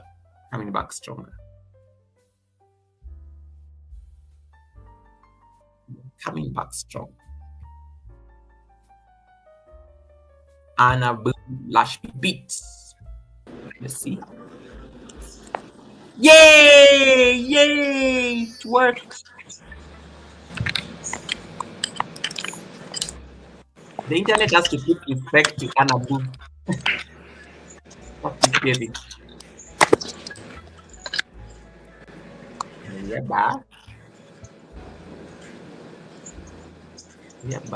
thank you. Kanini Kanene, welcome. Okay, guys, let me give Anna like a minute just to settle in, and then we can continue. But yes, that is her channel. To those of you who don't have it, in case you're not connected to Anna Boo Lashmi Beat, get out of my live stream right now. Click on the pinned link on top of the chat. It will throw you over to her live stream, and then make sure you give a thumbs up and stay there. Watch the live stream from there so that you can give her the watch hour support. Anna Boo, before you are rudely interrupted, and Ricardo Stanford is so excited to see you. He said, Ricardo says, I love you, Anna Boo. And Ricardo says, also from Antigua, but living in Canada like you. So, thank you. Yeah, so I thought I should just put that one out there. Mom is now, your mom is now, you said she's 78, was it? 73. Oh, 73, yeah, 73. I saw that on at the Tiki Bar yesterday when Winston was having that conversation about what inspires you. Mom is now 73. You left home 10 years ago, 10, 11 years ago. And you say one of the things that you're very happy and proud of is how the relationship at least has improved. And even if you are to like leave this world today, you are very proud of where you guys stand. Have you guys been keeping touch? Like, what has that been? What has that been like? We have been keeping touch. Yeah. Me and my sisters, we're like Bonnie and Clyde. Like, it's been a really, really, really good couple of years. Like, I think at some point in families, when you have rifts and I think sometimes it's just a conversation. And I think we needed to really sit down and have conversation about how I felt as a child growing up and how I felt like I had to always compete with my sister. Like, we just had to have honest conversation. I think we did. And that's what made us, look past all of the stupidness and just have more understanding. Because I think what happened, I never was very vocal about how I feel about certain stuff. And so if you don't know something, then you can't do anything about it, to be honest. Because if I don't know that I'm offending you or make you feel some type of way, then, I can't necessarily judge you because then I didn't tell you exactly this is what you're doing. Although you have common sense, but sometimes people just need you to like say, okay, this is what you've done to me. I didn't like it. I didn't appreciate it. How can we move forward? And I think we had to have a very big dialogue and, just let bygones be bygones and learn from our mistakes. And we're Bonnie and Clyde. Like my sister, we were talking last night. She woke me up this morning, telling me to get up, to get myself together so I could not be late and stuff like that. So like we are really, really, really tight. But it came with a lot of, resentment, and then you just have to just humble yourself and say, you know what? Your family is all you got at the end of the day, and if you can resolve something, try your best to resolve it. And we were not grow up to be, envious of each other and stuff like that. My mom worked her ass off in order to make us being who we are. So the least that we can do is just like, try to make it work and try to get back to where we need to get back to. So we did the work that was needed to be done. So I'm pretty proud of that. And me and my mother is like, Bunny and Clyde now. I don't call her as much as I should, but she works because she still believes in working and making money like that. So the time frame, she's living in the States now, so the time frame sometimes can be off. And I don't want to be calling her when she needs to rest. And then when we get up in the morning, she has to go to work, how that can go. So when we do chat up and stuff like that. She's in Guyana right now for family reunion, so she's having the time of her life. Right. Let us now talk about Lashmi Beats. Mm-hmm. What was that moment? What was that moment you realized that Lashmi Beat was not just an idea, but it could be a business? It could be like a way of making money. It could be a way of becoming a CEO. Because one of the things you're very categorical on is that you never used to be that person who functions well when it comes to working for somebody, but you wanted to like run your own show. Tell us about that moment when Lashmi Beat became, you're like, nope, I can do something better with this. And why Lashmi Beats? It has a very nice name and ring to it. So it started through pageantry, as I said, but why I call it Lashmi Beat? It was originally Lashmi, off of one of the dresses that I wore. Designer decided to call the dress Lashmi. So I decided, that was my name before. And then one of my good friends named Janelle, we were sitting down here in Canada, and she's like, oh, why don't you put the beat to the end, because you do beat faces and you do makeup. So I said, okay, Lashmi Beat. And then that's how the name merged together. And yeah, that's where it came from, actually. So the Lashmi came from pageantry, and the beat came from my friend. And if you put it together, and then you have Lashmi Beat. And then why have a name that called Lashmi Beat and not have your own lashes? That doesn't make sense. So when we had that, that shutdown of the world, I took it upon myself. I had some extra money. I took it upon myself to really do some research and start building my brand. And the reason why I decided to even have a brand in the first place, I wanted to work for myself. And coming from Antigua and coming from that hardship, I didn't want to necessarily go through that here.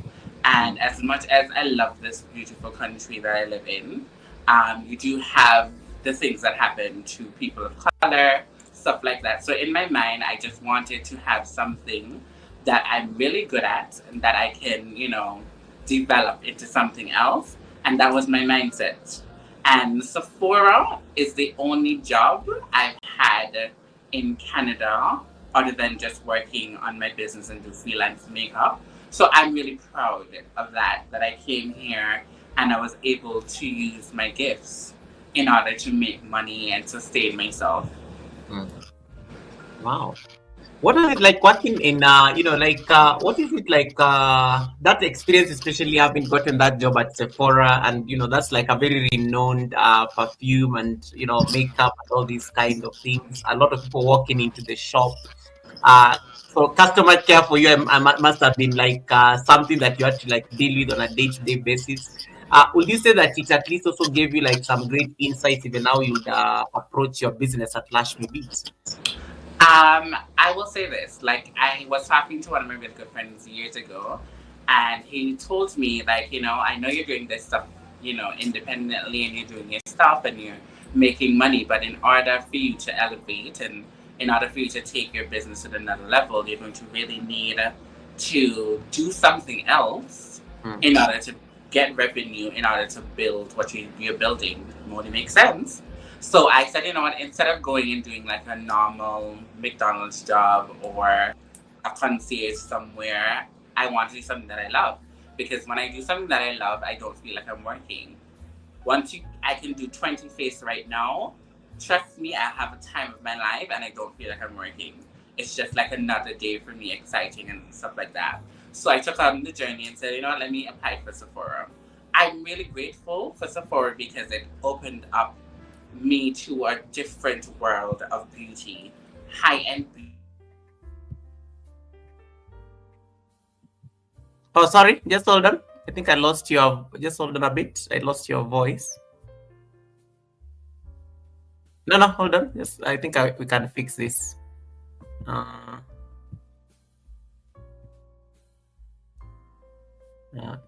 Mic settings. Okay. Let me just try that again. Can you say something? Oh, I don't know where it went. Where did the voice go? Hello? No? Yes, you're back. Perfect. So, I don't know what happened because I'm just sitting down here. I have. Yeah. No, I think it was just some big. Yeah, but it's good. It's good now. Okay. I don't know where you guys left off, but basically, I was basically saying that I really enjoyed working at Sephora because I had the opportunity to work on many different skin tone, many different races, and for me, coming from a Caribbean country where it's more predominantly black people, I had the knowledge of doing makeup on a black person, but I never had the knowledge of doing it on a Caucasian person, an Asian person, all the different races. And I've had the opportunity to learn from them and learn about high-end products and stuff like that. So I wouldn't trade it for the world. I get with my blood, sweat, and tears. But yeah, I wouldn't trade it for the world because the knowledge that I've gained there helped me in order to make my business what it is and have the clientele that I do have. So I will never, discredit my time there, but it has, propelled me in a different category where I can go right now and go in anything, a movie shoot, a video shoot, and you can put anybody to me. I can do it. I can do ageable skin, like more mature skin. Anything you want to drop on me, I can definitely do it. And with that experience, I wouldn't trade it for the world. All right. You have an interesting question on the chat before we get into what I wanted to ask next. Fluffy Diva is watching you from England. She's asking, how do you manage those nails while doing lashes and makeup, Anna? You saw this coming. It's like anything that you do. Like you have to like have it on and practice and practice and practice. Now for these lengths, I don't necessarily wear these for like practical work. This is more like for show and tell. I do a little bit more shorter to be a little bit more demure because you're playing in somebody's face and you don't want to have like long nails like this. So I do go a little bit shorter, but this is just for the aesthetic. If that makes sense. Okay. All right. Have you been answered that Fluffy Diva? And Be Okay says I ask her that all the time. Yeah. So, yeah. I have different shapes, different sizes, but I can definitely work. I can do work with it, but I prefer not to have them so long. But I can definitely work with it. It's one of the things that I love, enjoy. It's like my hair and how I do everything, because I don't know if you guys noticed, but if you guys have been following me for a very long time, I change and my mood change and my hair change, my nails change. Everything has to make sense to me. Okay. So like I love to have different nails, different hair, that type of vibe. Right. There's also now the aspect of you talked to us earlier during the biography. For somebody who had to like leave school very early, Avola College, what kind of influence especially did it give you, especially when it came to your style and also just learning new techniques? And what was it like now getting into that kind of environment where you can now also just refine yourself and your craft? Well, initially I wanted to do special effects. Mm. But that at the time, where I wanted to go, it was George Brown. I couldn't afford it. So I had to do something that was more in my price range. So I went and did I'm a professional esthetician. So that means I can do facials, I can do body massage, foot massage, nails, I can do microdermabrasion, I can do waxing, I can do laser removal. All of that I've learned in that program. And also, there was a makeup course in it. So you had beauty makeup, you had avant-garde makeup, everyday makeup. So there was a beauty course within that course. And one thing about Canadians, I think it's very important for people to know, like when you're in Canada, they love to see a paper. They love to see proof of you going to school and studying and all of that. Yes, you can definitely get away with being talented, and you just have to know somebody who knows somebody who knows somebody. For the people who don't know somebody who knows somebody who knows somebody, you definitely need to go to school in order to get the papers, in order to do the things they need to do. So Yeah. I had to go to school, and I had no choice, and I really loved it because I get to know the background work of skincare, how to maintain your skin, because I do wear a lot of makeup, especially when it comes down to the special effects side. So it's very important for you to take care of your skin. And what a lot of people don't notice, the more you take care of your skin, the better your makeup looks, the better it looks, and the better it wears. Because makeup should be like having on clothes. It's just an extension of your personality. It's not defining you in no way, shape, or form. Because quiet as it's kept, when I don't have on the makeup, I'm still that girl. When I do have on the makeup, I'm just an extra girl, but I'm still that girl. So you have to embrace yourself regardless of your flaws and stuff like that. And that's in my tutorial. I'm not afraid to like come on with no makeup on, and then you can see the transformation and stuff like that. Because it's very important to have self love and love yourself regardless of what people have to say, and just embrace yourself. So I hope that answers the question. It does, it does, it does, it does. And guys, if you have any question you want to ask Anna, please feel free to drop it on the chat. I'll be able to highlight them for her so that she can answer. I know she'd be very happy to do it. I don't know why if Yanni is talking about waxing. I did not see the question. You just said waxing. Yes, that's what she was talking about. Um, if Yanni, why did you like single out waxing alone? Give it context that we can put it for Anna to answer. I like what you say. You said something about makeup right there, and when you're reading the biography, and it's also part of your bio, you said makeup should reflect how somebody feels inside and not an outside standard. Can you share that moment when this philosophy really came alive for a client, for example? Because I'm sure sometimes you're maybe working with a client, and then they are so shocked when they see the results, and they're like, oh, yeah. So talk to us about this. I think with social media being the force that it is, it's also good and also bad. A lot of times people classify themselves, or they have the image of somebody who's a celebrity. Let's use Kim Kardashian as an example, and they will take a picture and they will come to you as a makeup artist and they will say, oh, I want to look like this, or I want this particular makeup. And in reality, you're not going to get that because number one, you're not that person. You will never look like that person. You're not going to get that filtered look. Sometimes people put on a lot of filters, they edit and do all of that type of stuff. So the final product will not look exactly like what you see. I always tell people I can give you something that is similar, that suits your face structure, that will work very well for you. And remember, we're human beings. Under all the bright lights and stuff like that, you're going to look beautiful because remember, you're setting up the ambience. So the Mm. makeup is going to look different. What I love to do in terms of clients, when you go outside, you're going to see how you look beautiful. I can come up in front of you guys right now. This is my makeup. And this is how my clients look. Flawless skin, perfect Oh, exfoliation. wow. So you're gonna look realistic. You're gonna see pores. You're gonna see if you do sweat a little bit or a lot of stuff like that. You're going to definitely see your skin, and skin's supposed to look like skin.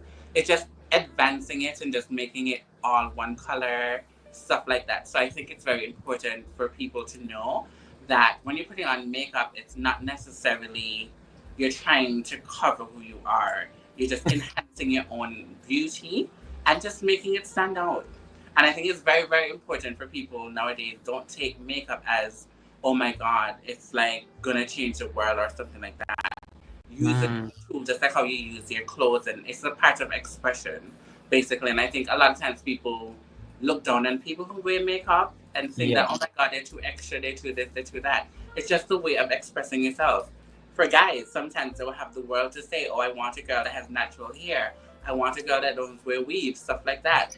But then you show up in a tank top with a pair of slacks, and we're supposed to take it. No, put some effort into to what you're doing. Dress well, like come on, man, it's a package. The men on the live stream, did you hear that? Well, the woman spoke, guys. She spoke like I love how she. Yes, guys. There can't be double standards, and I think that's what's going to be my next question, because there are many misconceptions around makeup. It's like, what are you trying to hide? And for me, I think I like what you just said, that no, it's supposed to actually accentuate what already exists. I think for me that's a very profound statement. And I don't know what I don't know what you guys have on the chat, but there's some very interesting questions that have been asked. Um, Joyful Designs, for example, says, I mimic Anabu all the time when applying my makeup and pretend that I beat for the gods. All the time. Okay, and then that's motivation right there. Kisha the stylist is asking, how do you stay motivated as an entrepreneur about your business when it's a slow season? Yikes. Hold on to that question. I want you to answer this one first because it was more relevant. Okay. Kanini says, oh wow, she's the queen of makeup. I don't know if we have makeup for older people. I'm asking for a friend.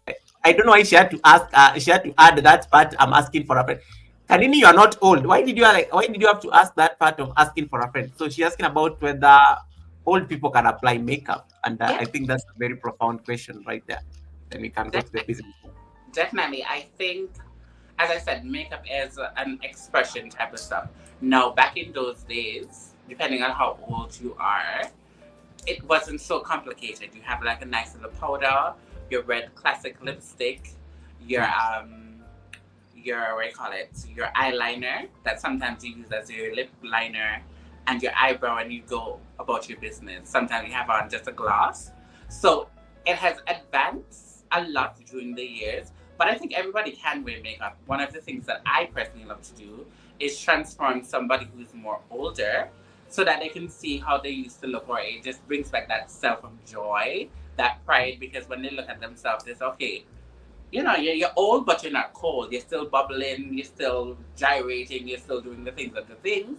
So I like doing older people's makeup because they're still human beings and they still can eat. Anybody can eat, no matter what your age is when it comes down to makeup. Yeah, you just have to know what to apply and how to apply it, etc., etc. Right. Fluffy Diva agrees with you. That is it. Makeup makes us that extra girl. She's just like agreeing with you there on the Yeah. statement. And then let's go back to that question by Keisha, on your motivation as an entrepreneur, especially about the business when it's a slow season. And maybe you can even talk to us about, what business looks like for you as a makeup artist. And I know weddings are a very peak moment for you when it comes to business. You talked about video shoots, photo shoots, movies, and things like that. So yeah, let's talk to. Okay, I will answer the question first, and then I will get into the the video part of it and how I manage that. Okay. When I have downtime, I basically use myself as like a walking billboard. So I will continue doing makeup. I will continue posting content that I love and enjoy. I will take risks, using the Mm. products that I sell. I will use them and show people how you can use it in a different way. You don't have to just use it in the traditional way that it's meant to be used.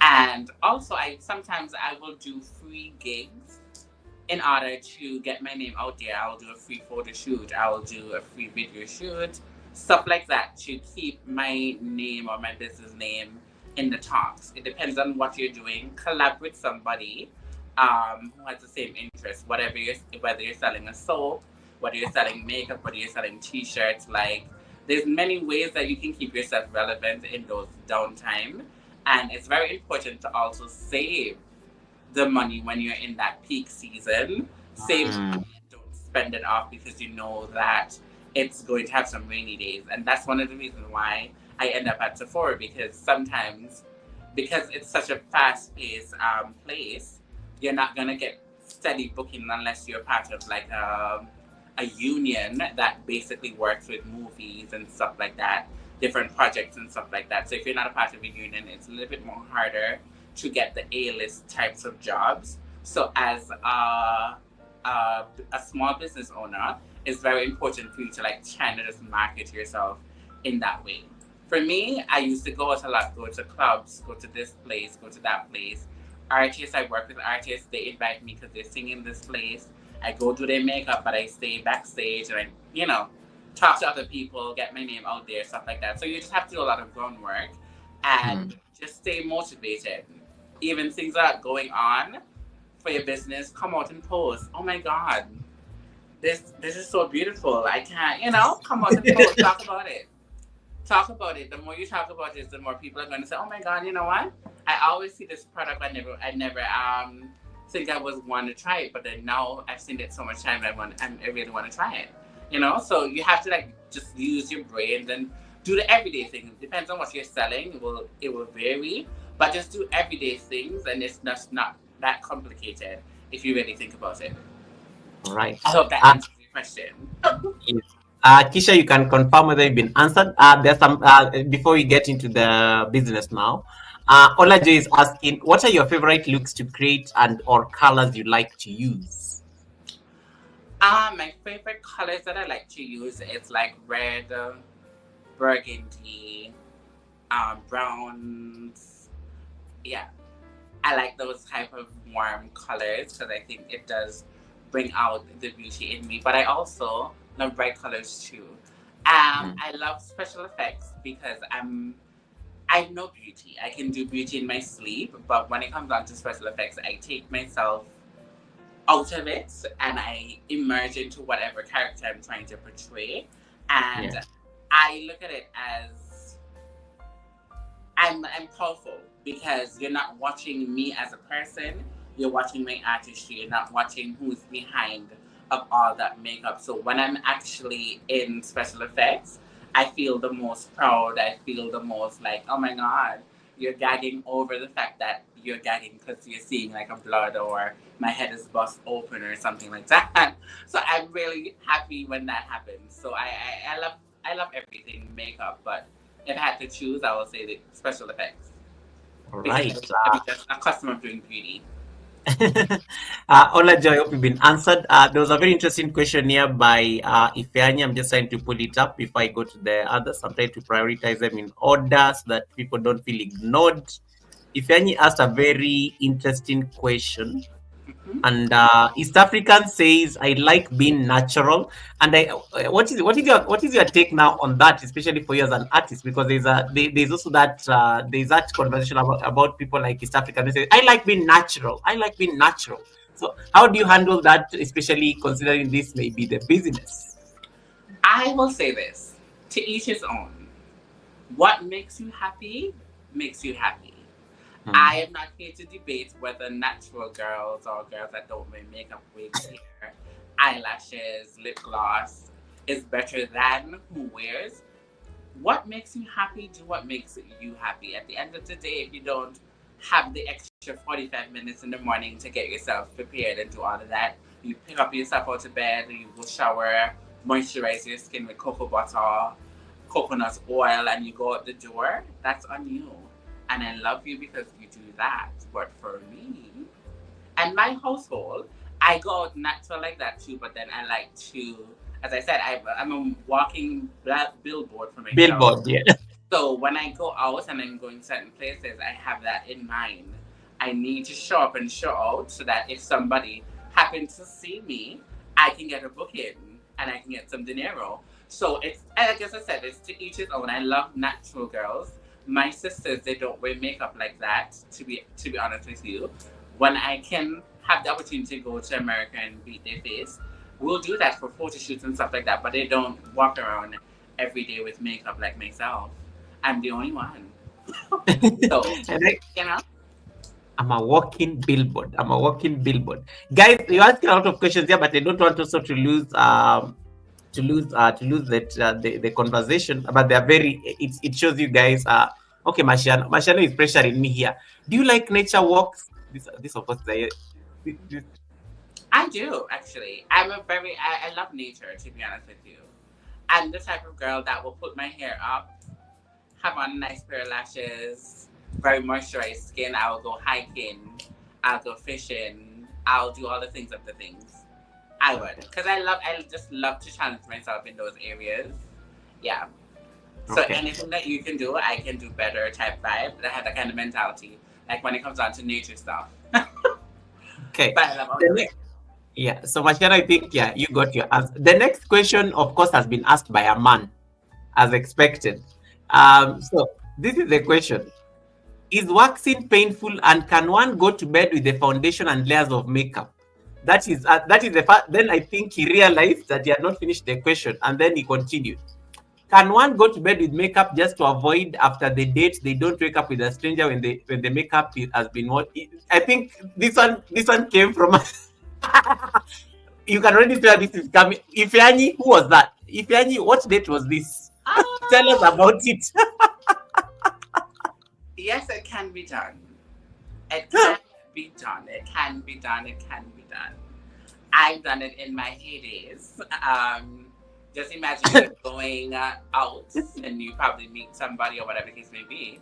You go to that person's place, but you still want to get up in the morning looking like $1 million. So when that person fell asleep, I'm just like here, not turning to the side, not turning to the back, to preserve my face for the morning until I get home. So I've done that before back in my, heydays or whatever. So it definitely can happen. Waxing, it's painful. It takes you a lot of time to do it in order to like be numb to the pain. But waxing can be painful. I personally don't wax, but I don't mind waxing other people. It's just not my thing. It's too painful for me. But yeah, I hope that answers your question. Yeah, I think everybody on the chat just went on a whole laughter like spree because because I think everybody was like, if Yanni was that really necessary, but thank you Yanni for asking on behalf of men. I know they were thinking it. I know they were thinking it in their head. They were thinking it. Let me see. There's a question here by Susie. Susie is watching you from Nigeria, and Susie is asking, beautiful makeup artist. Susie has these salutations she always gives. She's very respectable. Please, how do you manage when you sweat? I mean, sometimes the weather can be hot. Do you go about with makeup bag or mini fan? Especially now that it's hot in Canada, as you mentioned. How I apply my makeup, especially if I'm gonna do something where it's a lot of heat and it's very humid. There's something that called a setting spray. I use a lot of setting spray. I love a lot of setting spray. So even though you see me here under the lights, but I have so much lights on me right now, I'm a little bit more moist in the T-zone area. But as you notice, my makeup is not moving. I can tap just to take away the shine, but the makeup itself is not moving. It's just basically on the technique and the products that you use will definitely help the makeup last longer.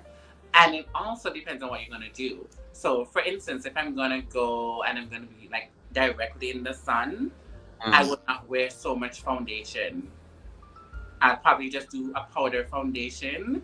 So it will be less, dripping or something like that. So it all depends basically on the situation and all of that.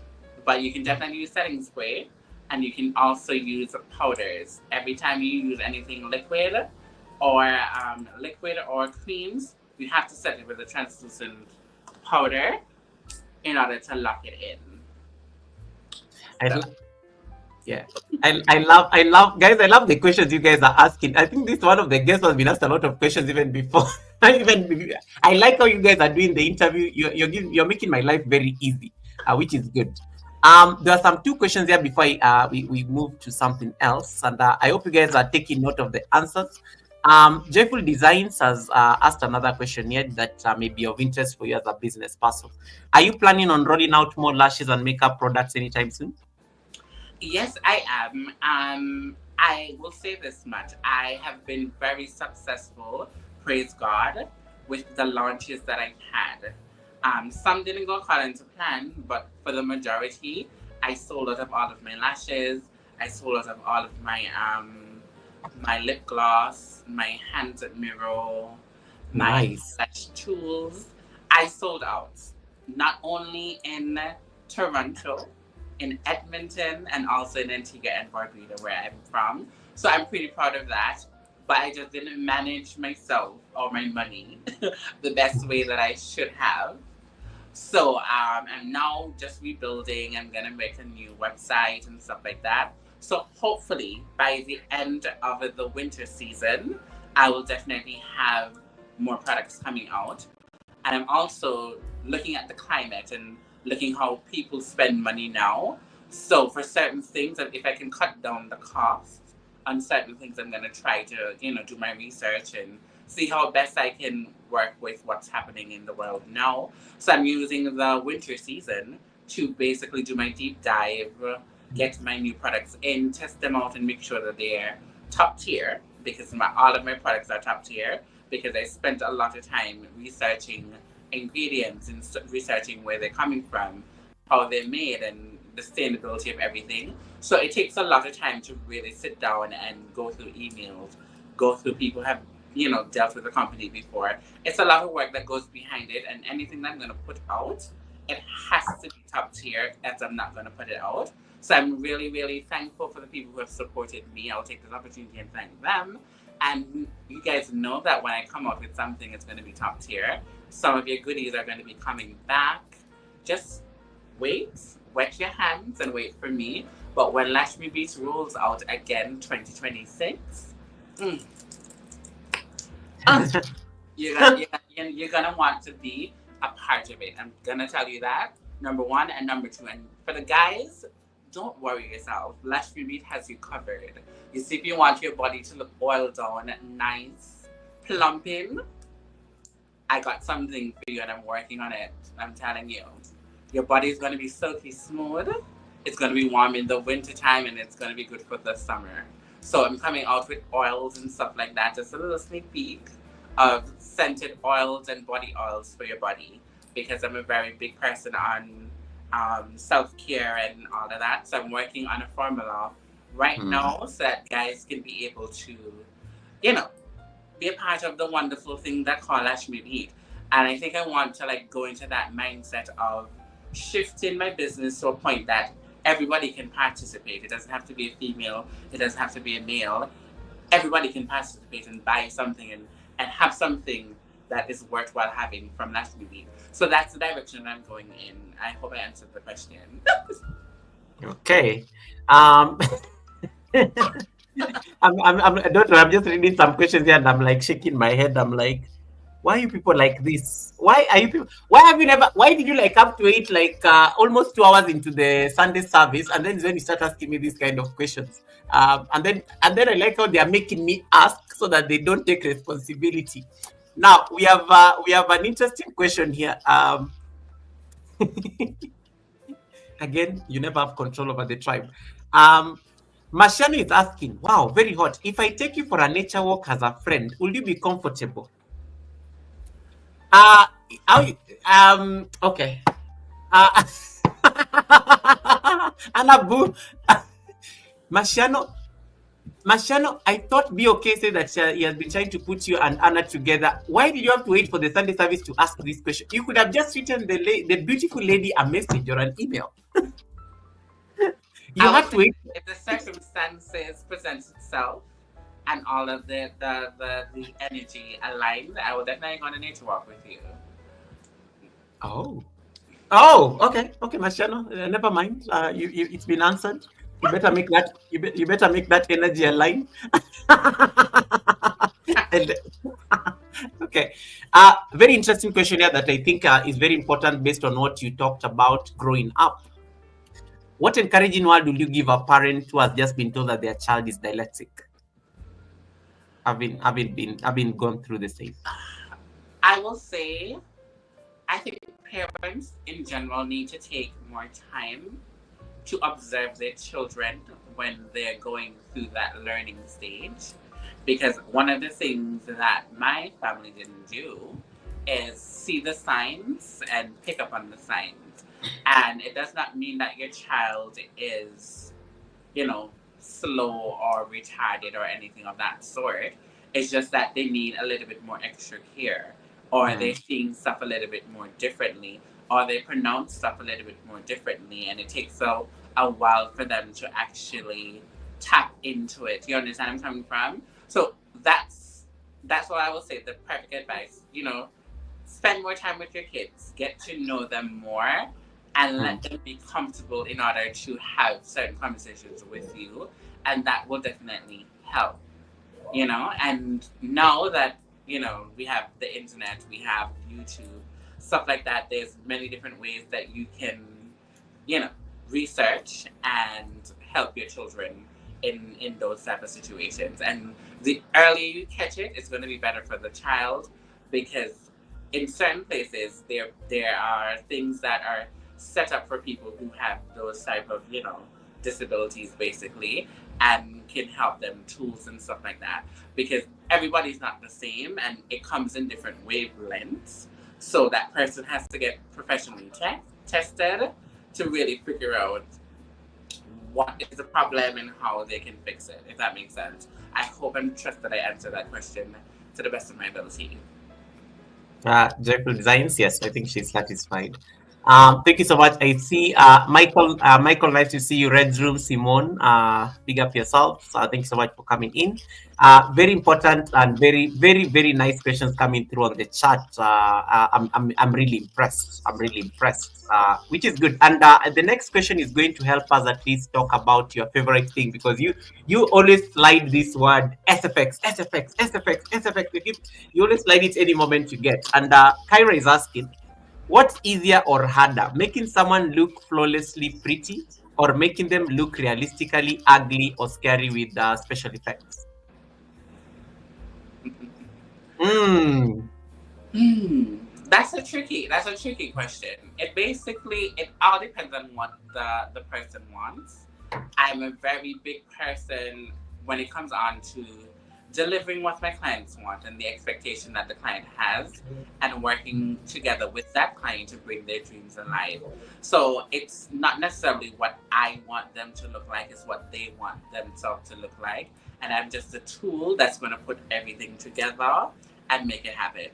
I think very much unlike that client relationship with me doing what I'm doing as a professional, I think about it that way, if that makes sense. So it's whatever you want to do. If I'm doing it personally and I'm doing something like a photo shoot or whatever the case may be, I want it to look as realistic as possible or as flawless as possible as I can get it.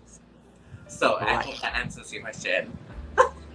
Yes. And before we move to the next question, I just want to showcase. I'm going to showcase part of SFX, and they're looking flawlessly pretty as part of Hannah's work. And then we can have a conversation around this. So just pay attention to your screens. Let me so that I can share my screen real quick. Um, so let's start with this. Okay, what happened? Hold on, I'll do that again.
Wow, that is talk to us about this because what am I looking at? Like what have I seen on the screen? Uh it's this is I don't know. I don't know what I want to ask, but talk to us about this because some of those things are so realistic that you don't get scared doing these things, Anna. Like True story. I am very much freaked out with real blood. Like if somebody get cut in front of me and I see real blood coming out of a person, I'll feel like I want to faint. But I can play with fake blood from Thy Kingdom Come. Like I love playing with fake blood and creating the ambience of somebody getting cut and stuff like that.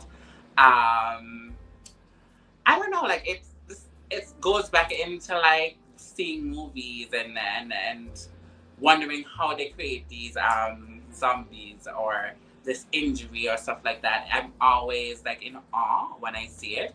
So when I had the opportunity to come to Canada and I said, you know what, I love beauty makeup, but I also want to tap into special effects. And I stayed home and I said, you know what, let me start watching some videos and I started DIYing, my own liquid latex, using hair mm, for liquid latex, and just playing around with it. And then over the years, I got really, really good at it. So I love it. I love it when it looks realistic. I love it when it looks playful. I love it when it's cute. But when I love it the most is when I look like a train wreck. Basically, when somebody looks like they just ran me over with a car, like I love it. uh how much time does it like out of these pictures and this is just like I know a portion of the work. Uh-huh. Like somebody saying Goga's reactions to the pictures. Yes, some of those things that I was watching, I'm like, this looks like an accident. This looks like somebody has just burned.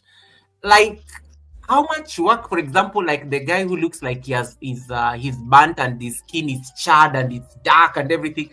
How much work does that take? Like, ah, To be honest with you, now I can do somebody like that in like 45 minutes if I know exactly where I'm going and what I'm going to do. But if I'm doing something totally new and like I have to follow, because like when you're doing like movies and stuff like that, you have to follow a mm, script basically. So it says, okay, the cut is on the right eye. You need to make it look like it just happened, and then the next part will say, okay, the cut is aging. We need to put like 5 days on it, and it looks different in the stages. So it all depends on what you want or what I'm going for will determine how long it takes. wow. So if I want you to age me, so even these things sometimes, like you somebody say that you can age somebody in a movie. Like in case I want you to make me look like 73 years old, it's possible. Yes, it is. With molds and like prosthetics, we can definitely put a prosthetic over your face in different areas that you probably will naturally get wrinkled, like under your eyes, at your forehead, right at your décolleté here. We can also use that and then we stick it to the skin, we blend your complexion, and then we do some spots and stuff like that. It's a concoction, but it can definitely happen. I'm Definitely. fascinated with the special effects. Like it's the stuff you see on movies. Talk to us about how you're able to like because you've done this in a number of like videos and short films and also like a movie. What was that experience like? Just working for like a movie that and you sitting down and watching a movie and you're like, oh, that is my work. Like, how does it feel like being part of the credits? Well, let me tell you how that experience went. It's a guy who I know that he has his own filming stuff from Bahamas, and he moved here in Toronto, and he was like he's working on a film, and it was like a vampire film, and he wanted me to be a part of it. And quite as a skep, I was not on set as the special effects makeup artist. I was just on set as a makeup artist. But in the space of time we were working on scene, the special effects girl, she didn't come in one day, and another girl didn't come in that day. And I had to pick up the special effects person's work and the girl that didn't can't come in that same day. And I had 40 faces to do, and I had to remember how the previous artist did it to recreate it. And when I did that on that particular day, the producer came to me and he said, "You're gonna be key makeup artist, so that means you get the most credited on the short film than anybody else because you're just amazing." So for me, that was 10 out of 10 experience, and it goes back to like the Sephora days. If I didn't have that heavy, client base and have to be doing 20 different things at once, I wouldn't have that knowledge to know, okay, I need to pay attention to not only what I have to do, but what other people has to do just in case that somebody can't make it, they feel sick, something or another. You have to pick up the pace, and that's what I did. That experience was 10 out of 10. I got paid like I think $1,000 a day for just like 8 hours of work, to be honest. Eat good food, got driven around in that big black car that celebrity got driven around in. The only Wow. downfall of that particular film, he wanted to sell it to Netflix, and Netflix didn't want to give him, I think, all of the rights to it. So he decided to pull it and stuff like that. So it's still in his vault. So I don't know when he's going to release it or whatever, but yeah. Wow, but it's really a beautiful thing. In case somebody is watching the live stream right now and they're thinking is like, wow, this is something I would want to like learn. This is something that I would want to do. What is the like? Where do they start? Where do they get started on this? In case they want to get into makeup, but for special effects specifically. I definitely have a playlist, How to Become an MUA, on my channel, and that basically talks about the groundwork that you're gonna have to do, the training and stuff like that. So if anybody is interested in finding out the basics of how to become an MUA, definitely watch those videos. I think it's about 4 videos or 5 videos.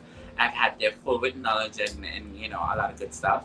And in the future, I'm going to be doing one-on-one classes and virtual classes in order to, reach out to the masses who want to learn. But for special effects, I will say definitely watch a lot of tutorials on YouTube, beginner-friendly tutorials, and take your time. Use what you have until you can afford to buy the things, because one thing about special effects, it's very expensive. Can you imagine? To create the looks and make it look more realistic, you have to spend that money in order to make the final look what it is.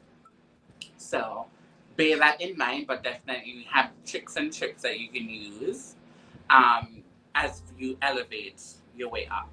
Because I just recently purchased what do you call it? An airbrush, because I'm gonna get into airbrushing and stuff like that. So you have to invest in yourself, and to get like the colors, it's like what, $200 something to get really good quality airbrush colors. So it's an investment, but I'll say if you're really passionate about it, start off with the cheap stuff that you get around Halloween time. Practice makes perfect, but be careful what you practice. That's one of my mottos that I live by too.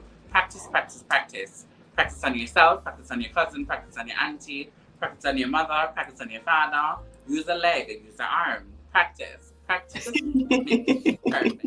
So you just have to lock in and say, okay, this is what I'm going to do. You can have reference pictures and try your best how to create it or recreate it and stuff like that. Once you have the determination to do it and the drive and it excites you, then the sky is the limit. You just need to apply yourself.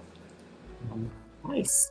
Guys, you have to apply yourself. And you can see that, and guys, you can check out most of this work. Anabu has this content on her YouTube channel, shares it on Instagram. You can be able to interact with this kind of content and appreciate her work. So make sure you check out her videos, because she knows how to document this stuff, and you will love these things on her channel. And let us now look at something about the beauty, and then I'm going to ask my question, and then I'll come back to your questions, because there are people here who have a lot of questions, including Be Okay. Be Okay is trying to harass me on the line. Go, you've not seen I have seen your question. Be Okay. I'm just taking my time to answer it, but I've highlighted because I know you are here anyway. Aaron, Aaron, can you like rain on Be Okay for me? She's I feel harassed. She's even come with a second channel on my chat. Goga, did you see my question? Okay, let us look at her work. So that was special effects as an example. So the next thing we are going to check is now her collection. We're going to check the Lashmi Beat collection, and then we are going to check her client, her on working on her clients over the years. Okay, so let me just see that I can share the screen real quick. Hold on, let me just see that I can bring it up. Alrighty, all right, so there we go. What happened?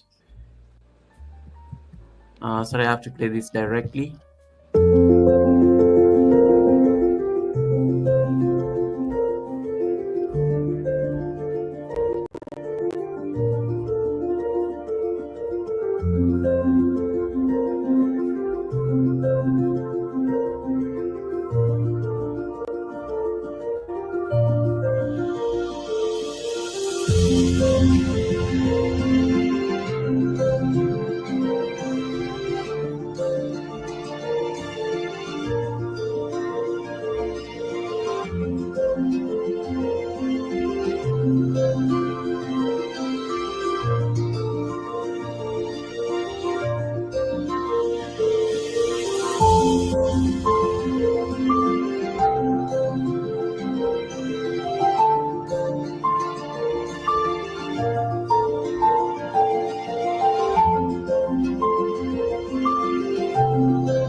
So I want us to watch that one and then this one.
Okay, so we do have quite a lot there to like digest.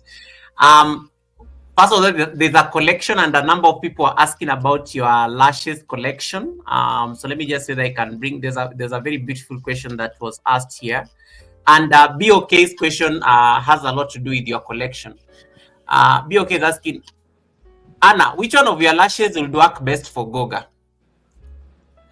So this the slander I have to deal with on the chat, but I want you to answer that question because I do get told a lot that my lashes are very long. So but we're going to like and Ike is on the Latoya Dali. I know you are watching in the bushes. Tell Genos to come here because Genos is always wearing these long lashes that feel like umbrellas sometimes, like on her live stream. So that's one of the questions that was coming through in terms of the lashes, and also as Susie Global Concept was also asking the same thing. Do you have any plan to produce your own lashes and makeup products? And I think Susie, this has been answered by you looking at the collection. So let's talk about the collection and where they can find it in case they want to interact with it. And you can use me to answer BOK's question, to answer the lashes question. I can bring my face on the screen. Well, thank you guys so much for even asking about my collections. And presently, as I said previously, I'm presently working not necessarily on a rebranding, but basically seeing how best I can target the market right now with what is going on in the world. A lot of things are getting very, very expensive. And because we have a lot of fast fashion and fast things happening, and things are just you can get lashes at Shein, you can get lashes on Amazon, stuff like that. What will make my lashes stand out and stuff like that. So I have to go back to the drawing board and really figure out how I can have my brand and still be successful at the same time and not let it be too expensive because of what is happening in the market on a whole. Because if you can get, just for reference, if you can get a lash for $2 and then my lashes cost $30 because I put a lot of effort into the packaging and all of that type of stuff and the quality of the lash, because I do sell mink lashes and that's like human like lashes, is not synthetic lashes. So synthetic lashes are always cheaper than mink lashes and stuff like that. So it's more human. So I'm just basically working through all of that and working out how best I can give you guys quality stuff, but for a reasonable price. You understand where I'm coming from? Because I don't want to invest so much money into products, and then when I say that it's just say it's $30, and you might say, "Oh my God, I'm not gonna buy it," stuff like that. Because I've had people told me that in the past. My lashes are too expensive, and they can't purchase it because it's like so much money. But there's a lot of sweat and tears that goes into not only the lash itself, the making of the lash, and also the packaging. I'm very, very, very anal when it comes down to packaging and making sure that everything is on point. So, yeah, I hope that answers your question. But in 2026, I'm definitely going to launch more stuff. So don't worry. Just keep your notification bells on. You'll definitely get the updates because the glitters are coming back, the lashes are coming back. But I'm gonna try to see if I can have my luxury brand, which will stay at high price, but also have something for the regular consumers. So that's the mindset that I'm going into. Not really just thinking about having all high-end products, but also have affordable products that still has good quality to compete with the market that is already out there. This time around, I have to be smarter and make wiser decisions. So I hope that answers your question. All right. So I think BOK is still waiting for the question on what of your lashes will work well with me. I think if I had to choose from my fabulous 5 beauty lashes, I have Lala, I have Dolly, I have Regal, I have Angel, and I have Starsy. But I think which one will work better for Goga or look similar to Goga's lashes will definitely have to be Lala. It's very, very natural looking, but very fluffy at the same time. So if I had to choose one, I would definitely choose Lala. BOK is going to have fun with this like the whole week. Crazy. Okay, and I think Joyful says I was just getting ready to ask that question: more expensive versus least expensive brand for consumers. I think I like that. We do have a question by a man who is supposed to be attending his son's wedding, and I don't even know what he's doing at the Sunday service. David Hunt's son is getting married today, and I don't know what the father is doing on my chat right now because the wedding should be underway. David Hunt, what are you doing here? Aren't you supposed to be at your son's wedding? Like you're becoming a father-in-law today, David. No, these okra activities cannot be make you like skip a wedding. This is your son's. David, can you go back to church? Anabu, let's chase David out of this place because he has a son who is getting married today. And of course, he's only here to ask your opinion about okra, nothing else. So, what is your take on okra to answer David Hunt so that we can chase him to go and, and go and attend his son's wedding? To answer his question, I'll be very blunt. In the Caribbean, we eat a lot of okra, so I'm an okra fan. I love it fried, I love it steamed. If you can cook it and it tastes good, I will eat it. Once it's just not too slimy, I'll eat it. But yeah, I love okra. If that answers your question. Thank you so much, Anabu. David, you can now go for your son's wedding. The question has been answered. And thank you. Congratulations. Yeah, let me tell you, this is Marciano. You can ask Anna these questions privately. You can't be using my chat to be asking private questions to Anna. I want questions on what she's talking about, not like how long she's going to be ready to get ready for the nature walk and things like that. Yeah. Marciano, you will ask Anna these questions, directly. Okay. I was going to ask Anna a question, but I think somebody has captured it. So, Fluffy Diva is asking, Anna, do you travel to clients' homes or do you have specific space requirements for a special occasion like weddings, etc.? It all depends on what the client is looking for. When I do engage with my clients, we basically have a meeting where we talked about the pros and the cons. They can definitely come to my location, which would obviously be cheaper, but I do go to clients and set up and do what I need to do. If it's a wedding, if it's a hotel, I do go out of town actually. I even went to the States and do makeup, so I travel. I went to Vancouver to do makeup. I went to Montreal. Like, I do travel. So it all depends on what the client is looking for and if we can make it work. So, yeah, the sky is the limit. If you want me to beat your face and you're in Antarctica, once we have a flight and it's booked, I'll be. Ooh. I love how she say, "Yeah, guys, you can fly me in. You can fly me in." David Ant, you could fly Anna Boo for that wedding in case you are still looking for a makeup artist. She can make her way there in the States. Make it happen. Just book the flight. Kisha asked a question as well here. What will you recommend for somebody who wants to start wearing makeup but a very light makeup and foundation makes them break out? Hmm. I will say to you, definitely start off with concealer. Use a lightweight concealer, something that's more hydrating. Use that, or you can get into BB creams. BB creams is like a lotion, but it's more tinted. So it's a tinted type of moisturizer. Get into that. That's gonna give you more of a like the sun kissed type of look. Very dewy, very everyday. So I will say BB cream. Start off with BB cream, and then you can work your way up with a concealer. But don't get anything full coverage. Get something very lightweight, and then you work your way up. Hope that answers your question. Okay, and I like the questions that are coming through on the chat.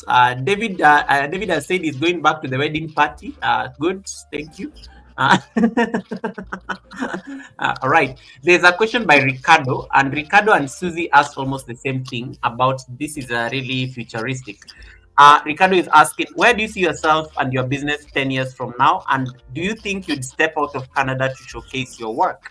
And Susie made it shorter. Susie asked, how do you see yourself in the next 5 years? So there's I think a short term and a long term based on the both questions. But I like the angle of will you step out of Canada to show your work? I definitely plan to do that. I have been connecting with some people in Ghana who saw my work and want me to come in December or around December time. I think when it's come back home, I think. I don't know if for Yes, for the holidays. where they make a lot of movies and stuff like that. They wanted me to work with them. So there's a lot of opportunities out there, and I'm willing to take them on once it's worthwhile me being there, and I can probably do a class or meet. It's something like that. Like the possibilities are endless. Yes, I do plan on taking my business in America, probably UK, just doing what I can in the capacity that's given to me. I see myself working on big screens, see myself working with Paramount Plus, see myself working with Netflix, I've seen myself Nice. working with Disney Channel, you name it, I see myself working with these people in the future. And a big part of that is realizing that you have to step out on faith. And if this is something that I really want to do, I just can't sit down and just expect it to come to me. So right Mm. now, in the works of like really going to school and really taking the special effects stuff to another level, because when I'm done with that, I will be full circle. When it comes to makeup, skincare, I can do a facial, I can do beat your face for the gods, I can turn you into a doppy, I can turn you into a anime character. I will be well rounded. So I think that's my next journey. So I'll be finished school. I will be finished school. I will have my business as a marketable big business, and I have different stations within the Caribbean and abroad. I want to have a flagship store that has everything to do with entertainment, a studio for people who have music. I want to have nail techs, hairstylists, all in one space under the Lashmi brand. Yeah, that's Wow. what I see myself in 10 to 5 years. The sky is the limit, and if I can do more than that, I will definitely fit it in some way, somehow. And to be a professional, to be a makeup artist for celebrities, which I'm already doing with local celebrities here in Toronto. So, yeah, I hope that answers. Man, I love the dreams. And yeah, I think and I agree with what Kisha and Marciano are saying. Take it to another level. And then Marciano says, yeah, the dreams are valid. Be you. And I like how it's bold. You're boldly ambitious. And, it's already, it's very specific. There's a guest who was here at the Sunday service. And, she said one thing that you guys need to be very specific on your dreams. You need to be very specific on your dreams that you ask the divine to avail to you, because it can't be. And God, maybe this will work. You have to be very specific. So I think I like how boldly specific these dreams are. Let me see that there's any question I may have missed. Ola Joe says, Anna Boo can cook, throw down in the kitchen. Share what foods you like to eat or prepare. Okay, something different than. Let's talk about food. My favorite food is curry. I love curry chicken. I love curry goats. I like white rice. I love Jamaican food as well. I dabble in some African food here and there. I love puff puff. I love egusi soup. I love fufu. So Mm, I love a lot of food. But I like preparing Caribbean infused food, if that makes sense. okay. The Nigerians and Jamaicans just got excited for no reason on the chat. And then BOK is asking, what sensitive skin glosses do you recommend for people like me? Say that one more time. What sensitive skin glosses do you recommend for people like me? Well, right now there's a lot of brands that are catered for sensitive skin. At the top of my head, there's so much now. Now I'm having a brain stuff. There's a lot of different brands now that if you go on like Sephora, they have like a tree and it's green and it's basically for people that have sensitive skin. I'm trying to find a name of one of them, and I'm having like a brain stuff right now. But I'll definitely answer the question when I remember what brand Okay. All right. I will definitely recommend. I just can't remember one right now, but there's quite a few brands now because a lot of big brands, they're now reformulating their formulas to be more inclusive for people who have sensitive skin. So yeah, there's something out there, but the only downfall of that is they're going to be a little bit more expensive than your regular prices because they have to go far and beyond to try to make it as safe for sensitive skin as possible. Sephora Collection itself has a line that is for sensitive skin, so that's one that just came back to me. Kosas is also a clean brand as well that you can definitely get some products from them. The range is not the best in terms of eyeshadows and stuff like that, and the formulas don't work as great because realistically, in order for foundations and stuff to work really well, they have to have some level of chemical in them to like do what they do. So they're working on the formulas. There's some ones that are good, some ones are not really that good, but you just have to. It's a lot of trial and error. And even though it says clean, it might not be clean for you. That's why I always tell people to go to these places and try them out on your hands, on your palms, and see if you react to them. Always try it on your inner arms because your inner arms is a little bit more sensitive than anywhere else, and you'll see if it affects you or anything like that in the stores. So that's my advice, basically. Right. Great questions, guys. I am so impressed. And once again, guys, if you haven't connected to Anna Boo, please click on the pinned link on top of my chat. It will kick you over to her live stream, and then make sure that you connect to her. Watch the live stream from the other side, and make sure you give her a thumbs up, so that you're able to be part of that beautiful community, and you can always ask all these many questions you are asking. Guys, she's not going to answer all these questions at the Sunday service. That is why you have to be part of her channel. Then you can be asking these things also on her channel. And then she can answer them in the comment section when she's doing her live streams and those kind of engagements. You cannot be waiting for my guests to come to the Sunday service, and then that's when you want to start asking them everything about content creation. Of course, I'm saying that on a lighter note. But thank you so much, everyone, for the for that support. Nigerians behave. Nigerians, why? Like, if any, I know there are Nigerians on the live stream. He's like, did she say egusi soup? Yeah, yes. Don't fall for it, Anna. They want you to now start giving more information. Don't fall for it. You already gave your answer. Don't fall for it. If you want further commentary on the whatever food she said, go and ask her privately on her channel. You have to make sure that you're watching those videos. You have to make sure that you're watching those videos. Anna, I've looked at some of the things you do, and even the clients you've worked with, and just going through some of the pictures that you shared with us. In case in case somebody is watching you right now, and there are many of them, because we have about 68 eyes looking at us right now. In case somebody on the chat is like wondering, I've never worn makeup. They are nervous about it. Maybe they're going for a wedding, or maybe they're going to make a TV appearance or something like that. How do you approach that situation, just to make sure that they feel comfortable, especially if it's something that they've never done? Especially they want to look flawless, because they tell you, well, you're going to appear on camera, so you need to if they're gonna do it themselves, or they're looking for like professional help. Yeah, maybe let's say for you, because you've been the professional, let's say it's been done by a professional. So let's say, for example, Anna Boo is on set of the Goga film or something like that.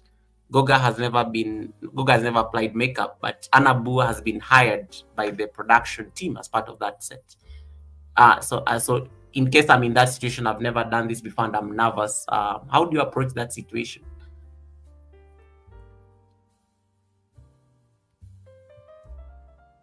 Oops, sorry guys, we lost Anna, but hopefully she'll be back shortly.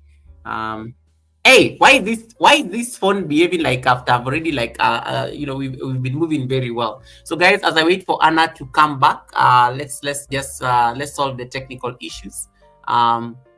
Just to make sure that at least it's sorted out.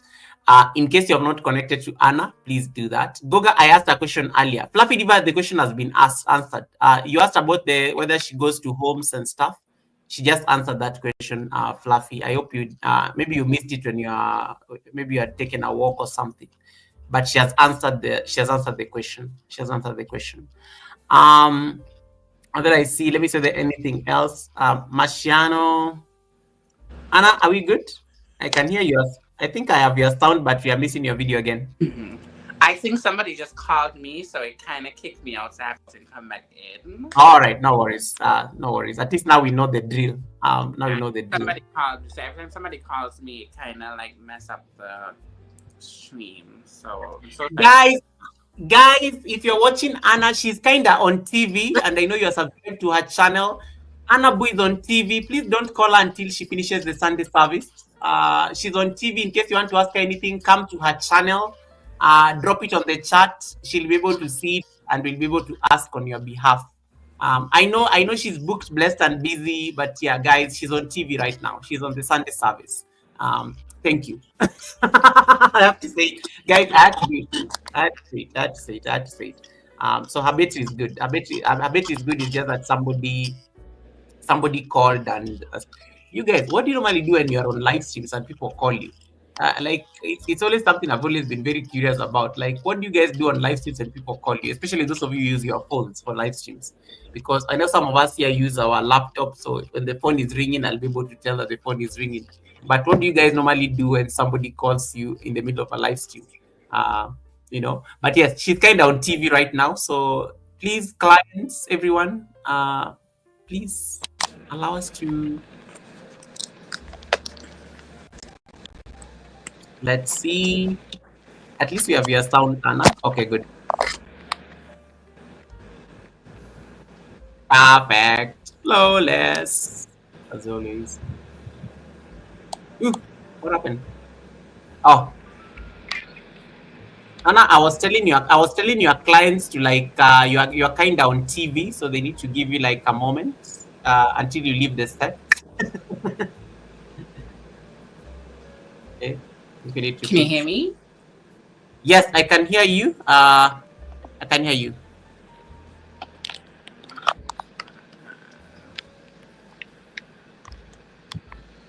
I love how Anna is scrolling her phone with the nails and stuff. I was trying to figure out how she's able to scroll. Anna, can you hear me? Anna, I can see you and I can hear you. All right. Okay. Marciano says you almost addressed my question. Okay. A lot of receipts here for Red, spraying for Goga. That was a wonderful station break. Yes, Ola Joe, I know, right? Thank you. So yeah, we took a break to remind people to make sure that the girl is on TV. Let her thrive and prosper a little. Let her thrive and prosper a little while she's on TV. But yeah, it's a good thing you guys need to consider, like when you go live and people are calling you. Yikes, I don't know which one was Anna's. I don't know which screen to add. Okay, let's see. Anna, you froze again. Oh, there you go. You're back. You're back. I love your background, by the way. I love your background. Be okay. Leave my background alone. That is the Sunday service. I'm on set. I'm on TV. Be okay. I'm on TV. Be okay. And now we can see you good. It's okay. I don't think she can hear me. Let me see.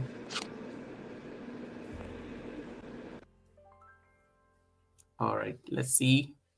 Don't worry, she'll be back. Anna, we can hear you good. I think I could hear you fine. So I don't know. Maybe do what you did. Do what you did like earlier. I don't know what you did. I think you closed everything and then you came back.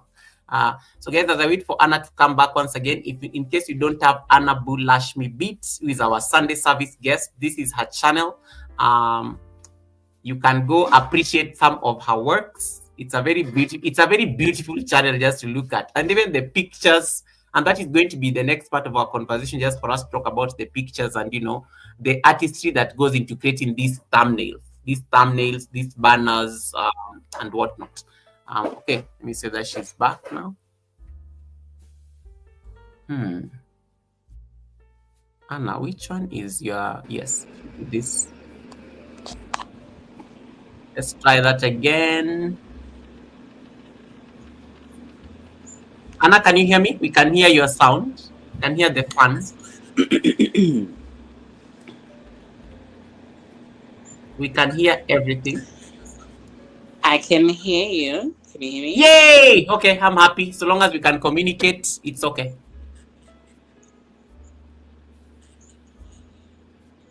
So we are waiting for her to set up.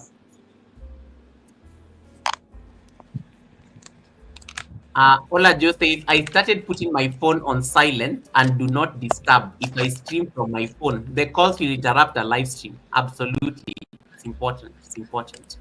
And then BOK is asking, Goga, do you shape your own eyebrows or go somewhere to get it done? No, they're natural, honey. They're always natural. But now that I have Anna Boo, I will say that I can extend them a bit so that they can be, in case it gets hot, they can be like cooling my eyes and my face. Yeah, cooling my eyes and my face. So as I wait for Anna to get back, that it's frozen a bit. That I think is going to be she's working on fixing it. Um, Agatha says, "Be okay. Goga has been assuming your question for the longest time now." No, I answered the question. It was about my lashes. I did answer the question. Right. So as I was saying, guys, you need to you need to make sure that you are connected to Anabu Lashmi Beat so that at least you can get to be part of this beautiful beautiful channel.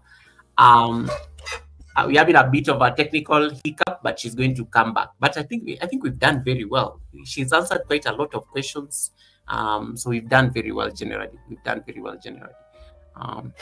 Right. So let me just wait for her to get back, and then we can get the show back on the road. One thing I want you guys to confirm for me before Anna gets back: have you guys connected to her? Did you click on the pinned link and confirm that you are connected to her channel? The link will throw you to her live stream. So we are streaming both in Toronto, Canada, and Kenya. So make sure you have clicked on the link to take you all the way to Canada. Watch the live stream from Canada. After giving me my thumbs up here in Kenya, watch the live stream from Canada so that it can stick. That support can stick. Redzum says, "I'm still traumatized from this morning's flight." Redzum, I already told people here that you are crashed, but I'm not one to gossip, so I did not want to start talking about this crash. And I don't know which camera is yours. I'm seeing two of them. Oh, there we go. Yes, I think we are back now. Let's adjust you a bit to put you on the center.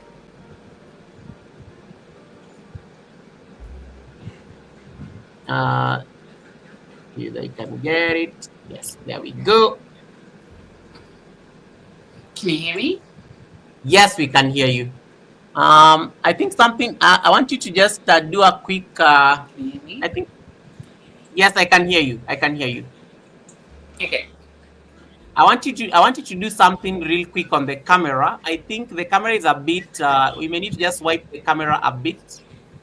It has this like a blurriness to it. I just want you to just get just wipe the camera a bit, just to get rid of that.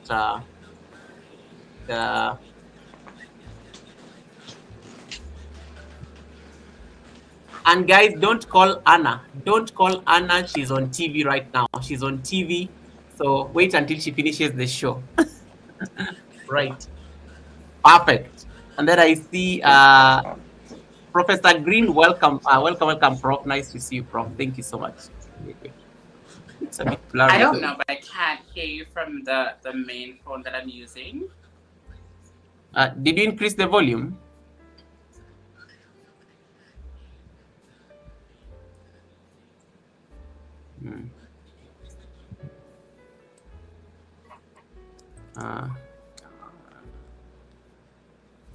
Take your time.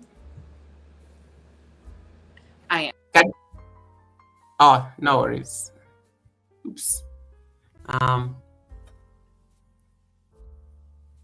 Okay, Red says I was connected already. Hold on, guys. We'll get her back. We'll get her back. Google loves to avoid my carefully crafted questions. Yeah. Anna, can you hear me now? Can you hear me? Yes, I can hear you. Yeah, I can hear you. Okay, good. Let me see where we stopped. So I think you're in the middle of giving me an answer. I think you're in the middle of giving me an answer in terms of somebody who is nervous about makeup. Somebody wants to try makeup for the first time, especially from a professional like you. What is the kind of advice you will give them?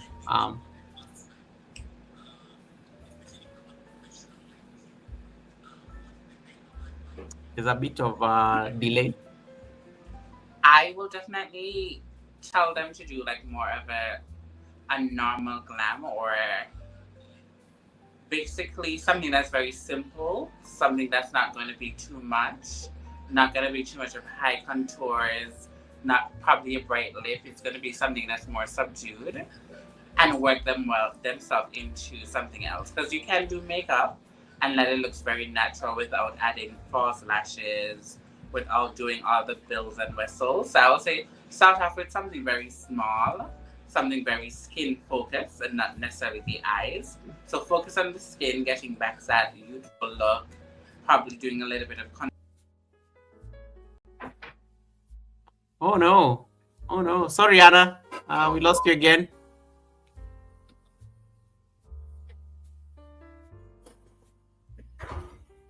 Jeremy live, welcome, Jeremy. Thank you so much for coming in.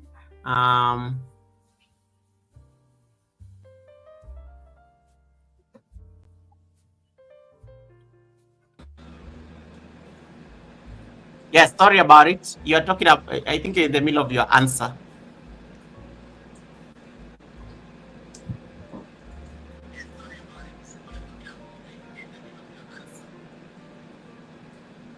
Can you hear me? Yes. Yeah. So basically, starting off with something very simple, very skin focused, and not necessarily doing a lot with the eyes and stuff like that, and see how comfortable they are. Nice. Thank you so much, guys. In case you have any question you want to ask, please feel free to do that. And then in case somebody loves the idea of makeup, but they feel overwhelmed by all the products, techniques. They just, I know some of you, when they see you already, our walking billboard, they just start getting overwhelmed. It's like, this is going to be so expensive. This is so much to do. And maybe even to the people who cannot afford a professional and maybe they want to do the makeup on their own. How would you advise them to go about it?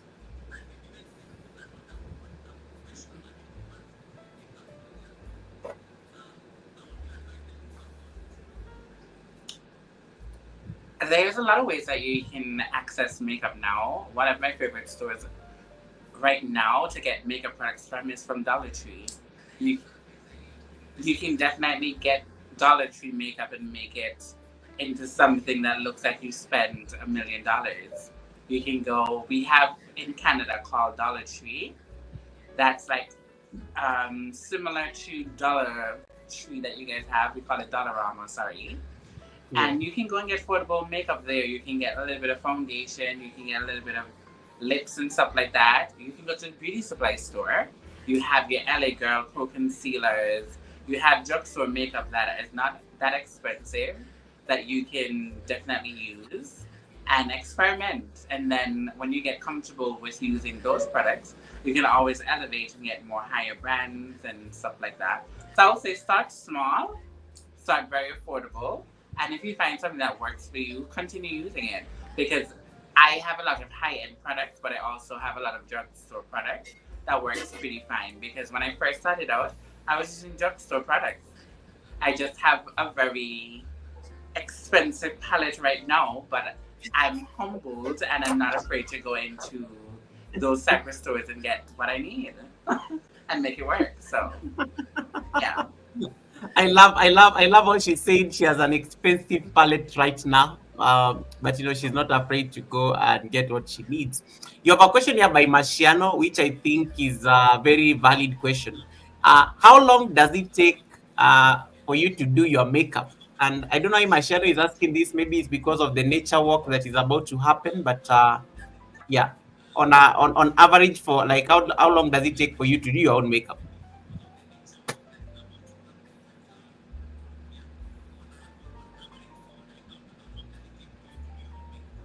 I literally took 30 minutes to do my makeup today because I was running a little bit late. So I did all of this in 30 minutes.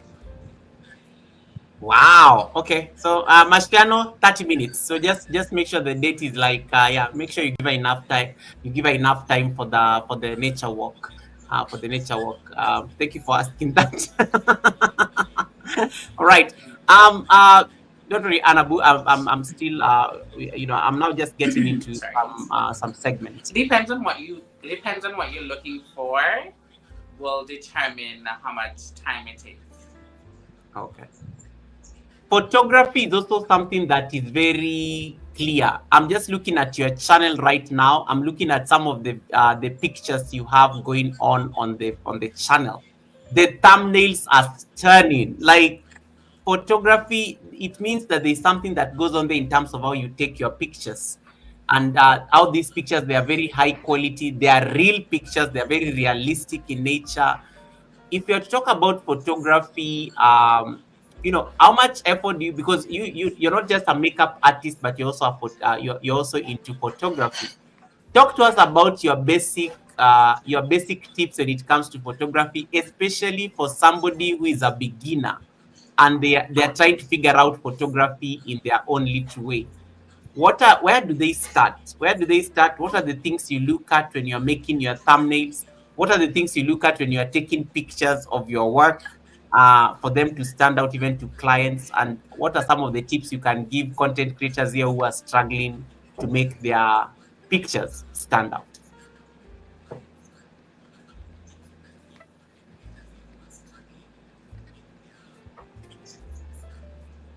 Okay, I'm definitely listening to you in on this phone, the phone that I'm actually screaming from.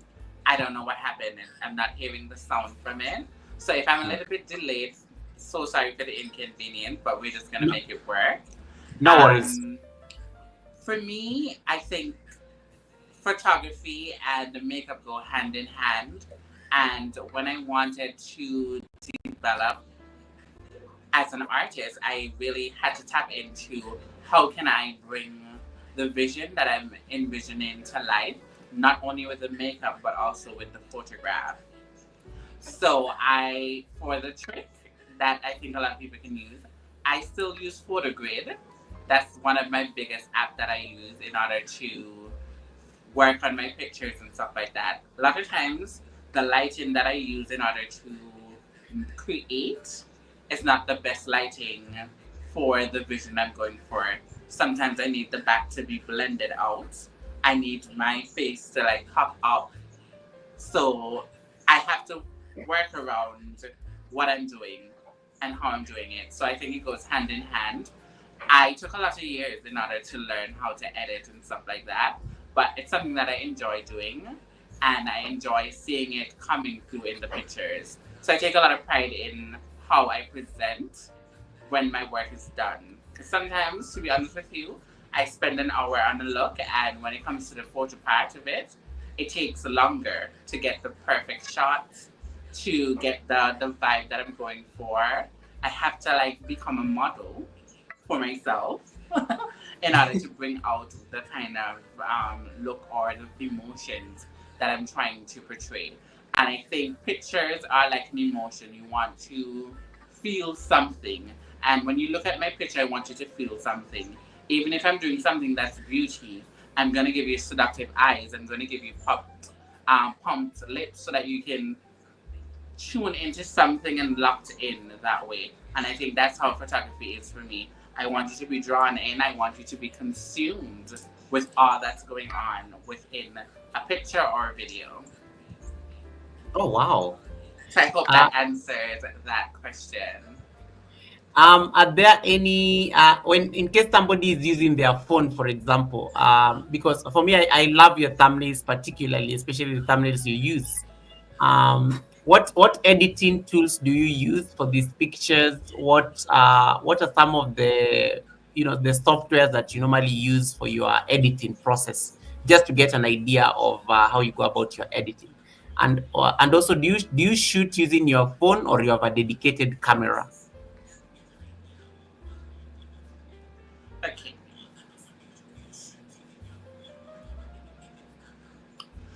I do have a professional camera. I have a Canon LX, I think. I do have a professional camera, but do I use my professional camera all the time? No, because you just don't have the time to do all of that and to set it up and to edit. But if I'm really doing something like outdoors and stuff like that, I definitely grab for my Canon. But I use my iPhone. I have an iPhone 11 right here, and I'm on an iPhone 13 right now streaming. So I use my phone and I use an app called PhotoGrid. It's a very old app, and I use the free version. I don't pay for anything extra. I just been using it for such a long time that I know exactly what I'm looking for, what I want. I love my pictures to have a lot of pigmented image. I like it to be vibrant, to be eye catching, and I just play around with the lighting actually, to be honest, because I already did most of the work, which actually putting on the makeup is just to tune the lighting at the back and soften it up if it needs to be softened. Yeah. But PhotoGrid is what I use. And presently I start using CapCut to do my long form videos. I'm still working it out because it's a pretty new app for me. Before that I used to use iMovie on the Apple store. I used to use that, but I'm upgraded now. So I'm using CapCut and I'm still kind of learning how to use it. So yeah, I hope that helps. Nice. I'm just going through the pictures and I'm just like, wow, this is good stuff. This is actually good stuff. And guys, if you have any question you want to ask Anna on her photography, and in case you have any tips you want to like seek a few tips on photography, feel free to ask. Feel free to ask her. In terms of just based on her from artist perspective.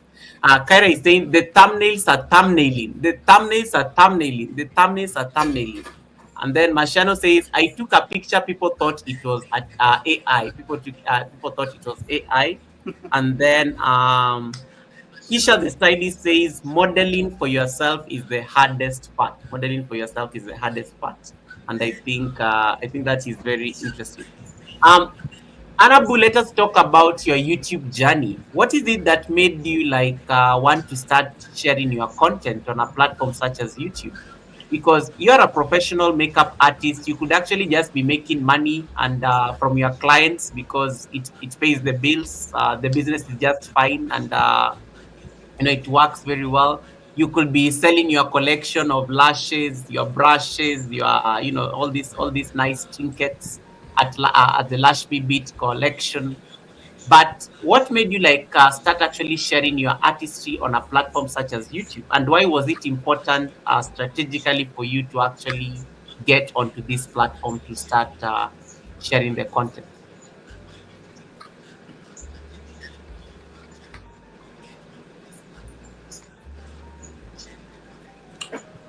I think that I said this a lot. If you guys watch like some of my old videos, I use YouTube as like a therapy session.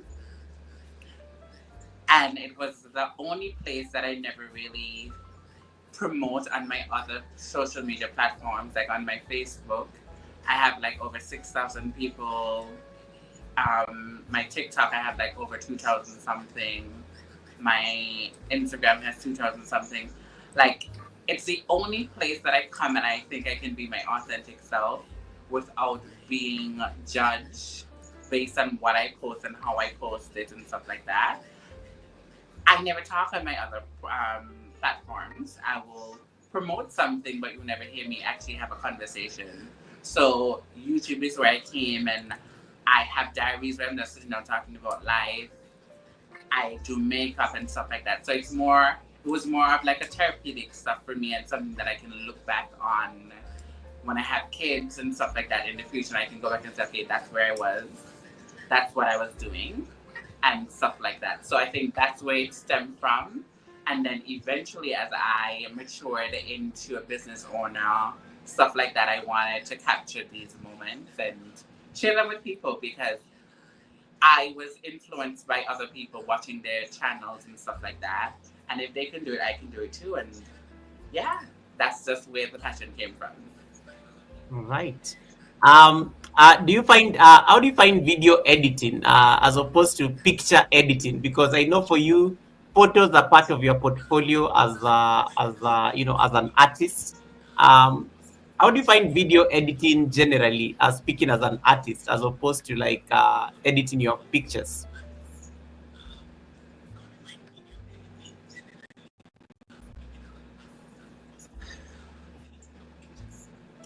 Video editing is pretty hard. It is pretty hard editing video. You have to have patience, you have to have time. And I think a lot of times people don't give people a lot of credit when they sit down and they make beautiful content, you know? Because it's not easy. Making the content, finding the perfect angle, the lighting has to be right, what you're saying has to be right, and just that whole process, and then you have to render it. Sometimes when you already render it, something goes wrong, the audio messed up and stuff like that. It's a lot, especially when you're working with a deadline and stuff like that. But I think practice makes perfect, and as I said, like that's one of my mottos. So you practice until better can be done. But I'm the type of person that I'm not going to sit down and wait for perfect. I'm going to work through it. So at the end of the day, you're going to see my flaws, you're going to see my mistakes, but I can assure you that it's going to be better and better and better and better. So sometimes as creatives, we need to give ourselves grace because not everybody has the capacity to do things the way that you do it, you know? Right. And yeah, I think I totally agree with this. And a lot of people, I think, I like the comments coming through on the chat, and I think they're just agreeing with you. BOK says editing videos will be my undoing. And then Ola Joe says it gets easier over time and the more you do it. And then Kisha the stylist says editing videos isn't for the weak. Editing videos is...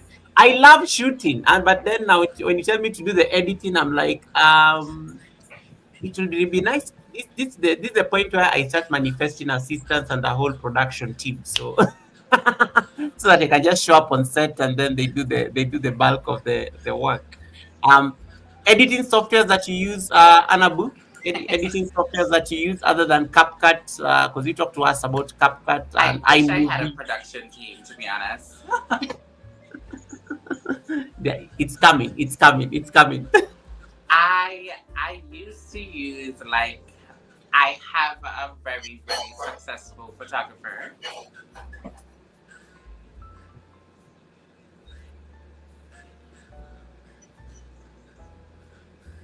I think I'm lagging a little bit, but I have a very professional photographer.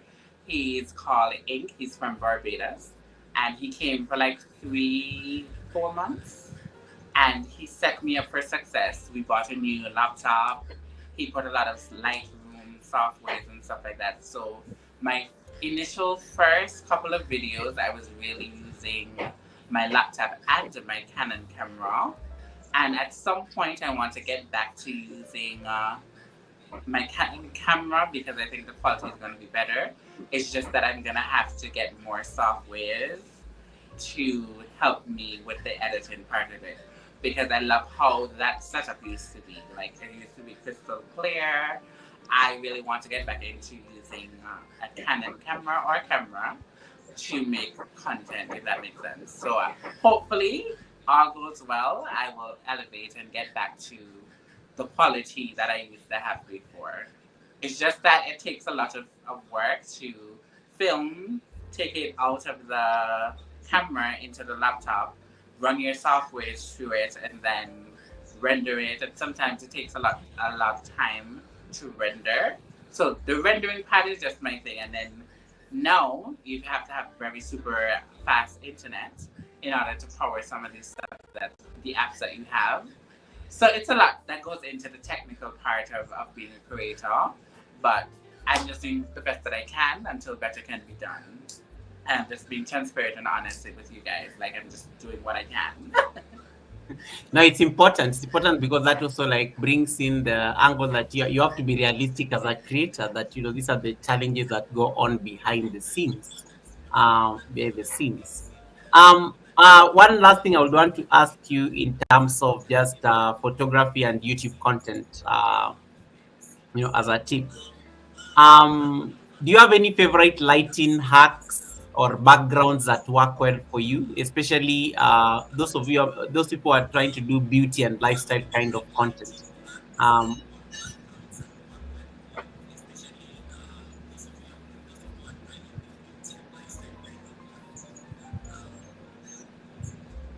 I back in the days I used to take curtains and I used to hang it at the back of me to create the ambience. mhm. And also, I bought a ring light. Like, a ring light is very essential for beauty content because you really want your audience to see what you're doing, and you also want it to be as clear as possible. So, it's very essential for you to get a ring light. Like, that's one of the most important things for you to get. And once you have a smartphone, use your smartphone. Use your smartphone and make the content, and work your way up until you can advance and get a camera and stuff like that. Um, the advice is just use what you have and make it work. That's all I can do. That's all I can say on that, to be honest. All right. The other thing that most people normally ask, and you have been in the pageantry space, you've been in the runways, and you could help us understand this. As a creator, so think of us. Most content creators struggle with this, especially when they are doing live streams. How can creators be, in your opinion, how do you think content creators can pose and even present themselves just to feel more confident in front of the camera? What the reason I'm asking this is because in the past I never used to look at the camera until somebody on YouTube came and said, Goga, I want you to look at the camera on your phone directly as you are talking. And then she told me the same thing. Now I want you to look at what you are looking at. I was of course looking at my laptop because I was trying to like look at myself. And I remember one of the things that she told me is that always look at the camera, don't look at yourself on the device because people will think that you're not looking at them. But what are some of the tricks normally used to also just show people that confidence on camera, just even in terms of you posing and even how you sit and even how you interact with your lens?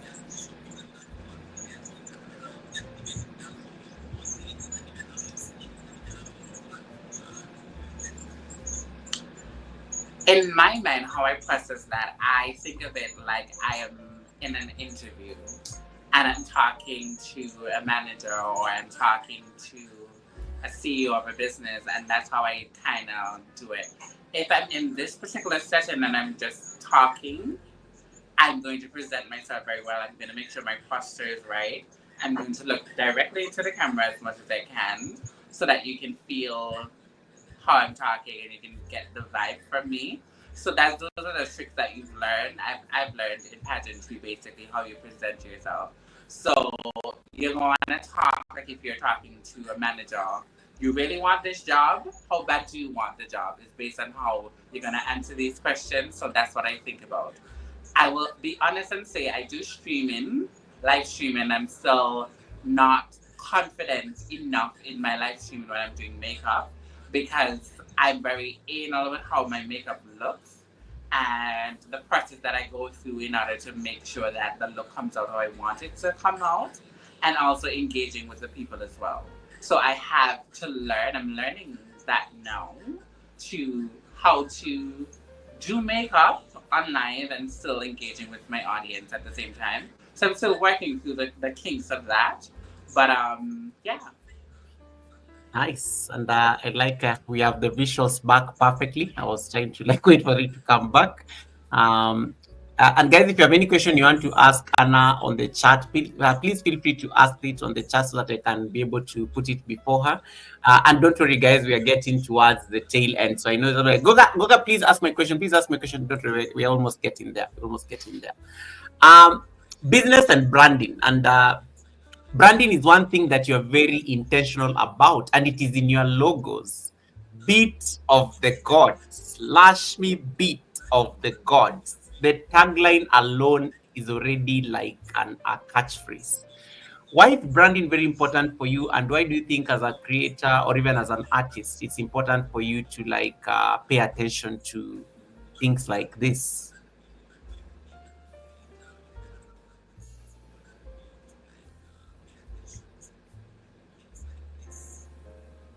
It is important for branding because you want to set yourself apart from everybody else who is doing the same thing. Makeup is a very saturated market, and you want to do something that is going to give you that shock factor, but also sets you on a different level. If you don't have like a website or you don't have like a business email, stuff like that. These are things that are going to set you apart from just somebody who says, okay, I'm just doing makeup and you can come get your makeup done. No, I have a website I can show you. I can pull up my Instagram where you can see previous clients. It's very important, especially because we're in this digital world. Having a digital footprint is very essential for your business going forward. So I treasure myself on branding and making sure that Lash Me Beat is going to be seen in every way, shape, or form. Yeah, it's very Right. important. It's a something that can take you from here to there just by how you put yourself together, and how will your products look, whatever you're doing, whether it's beauty, whatever you're doing. Once you have that branding and that's going on, like your previous Sunday service guy, I can't remember his name right now, but he Winston. has the perfect branding where he has on his shirts in his videos, his wife has on her shirt. Like it's so refreshing to see because a lot of times I can look at that and say, okay, that person takes himself very seriously and takes his business very seriously. So branding is very important, and every time I can get to plug my logo when I go to work, I don't wear glamorous clothes. I wear my T-shirt that says "Lash Me Beat," and at the back it has my Instagram and it says "Beats for the Gods," because that's what I do. I beat and I beat for the gods. So it's very important for you to brand to yourself, especially when you want to take yourself to the next level. It's very important. Right. I love the tagline and the slogan "Beat of the Gods." Like, where did that come from? Like, I know you gave us how the Lashmi beat came up. What about the slogan itself? The beat of the gods. Where did this? What inspired this? Because I love it.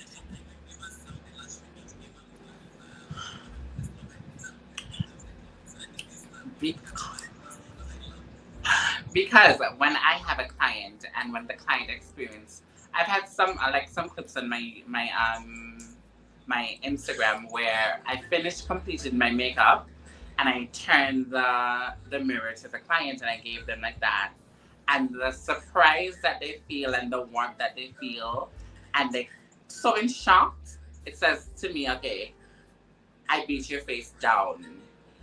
And I didn't beat it for the people on the earth, I beat it for the gods. So the gods are looking down and say, okay, you eat that. So I'm beating for the gods is just like a metaphor saying that, oh my God, they can see it. The gods up there can see how lovely you look from on earth. So it's not for the regular people. It's broader than that. It's bigger than that. The gods are seeing you. So that's how it came about, and I love it because I beat for the gods. I stomped down for the gods. Man, I love it. It's very powerful, even in its even just saying it is just like, oof, yeah, it's one of those things. One of the things that also stands out is really your business logo as well. What investment went into you coming up with your, documenting things like your logo, your slogans, the pictures, the art that goes into the picture? Like, did you get this professionally done, or did you like actually have to do it on your own? What is the investment in terms of your branding?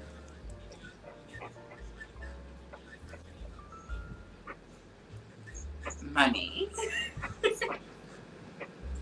I spent a lot of money on the branding aspect of it. I went to a local designer here in Canada, and he charged me, I think, $500 because I have my logo, I have my business cards, I have just say I'm doing something with somebody, I can send them like the images where the background is blended out. Like I have a whole folder of different versions of my logos, different versions of my taglines and stuff like that. I spend real money because when I think about my business, I want it to be the best of the best. So I will spend my money every time to get it to a certain level. Okay. BOK says, Anna, you're incredible. That's what sets you apart. That's what sets you apart. Just getting in some compliments in there. The next thing I'm going to talk about is really the faith, Thank perseverance, and you. your yeah, faith, perseverance, and legacy just for Anabu herself. One of your motto is to have faith even when you can't see the light. Um, how has this carried you through tough seasons in your career and life? Just having that faith when you can't even see the light, and you still keep showing up. Um,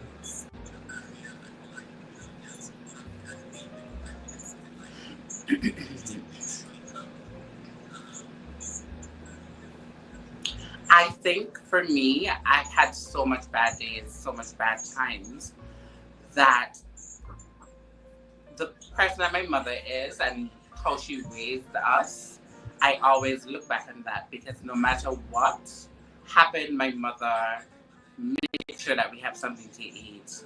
My mother made sure that she did all that she can in order to set us apart from the other kids in the community and stuff like that.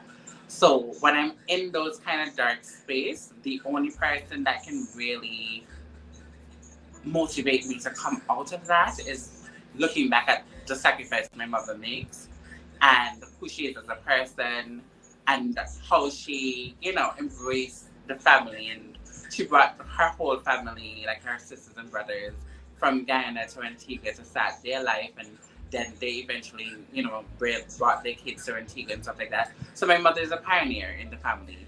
And those are elements that I hold on to in the dark days. And that's one of the things my mother always said, and I hold on to that. So no matter how dark my situation gets, I always see the light at the end of the tunnel. Because if you don't have faith, what do you have? mm, You have to see it before anybody sees it. And that's how I live my life. I see what I want, and I'm going to go and get it. No matter how long it may take me, I'm going to get it. So that's how I do things. So I hope that I answers that question. I know, I love it. You've answered it elegantly. I don't even want to dilute the elegance of the words. You also do mentor and coach people when it comes to the craft. Um, and I like how Yeah. even as part of your expansion plan, you're looking into how you can be having one-on-ones with the people who actually want to get into this particular space. What is that legacy that you hope to leave for the people you mentor and coach in this industry?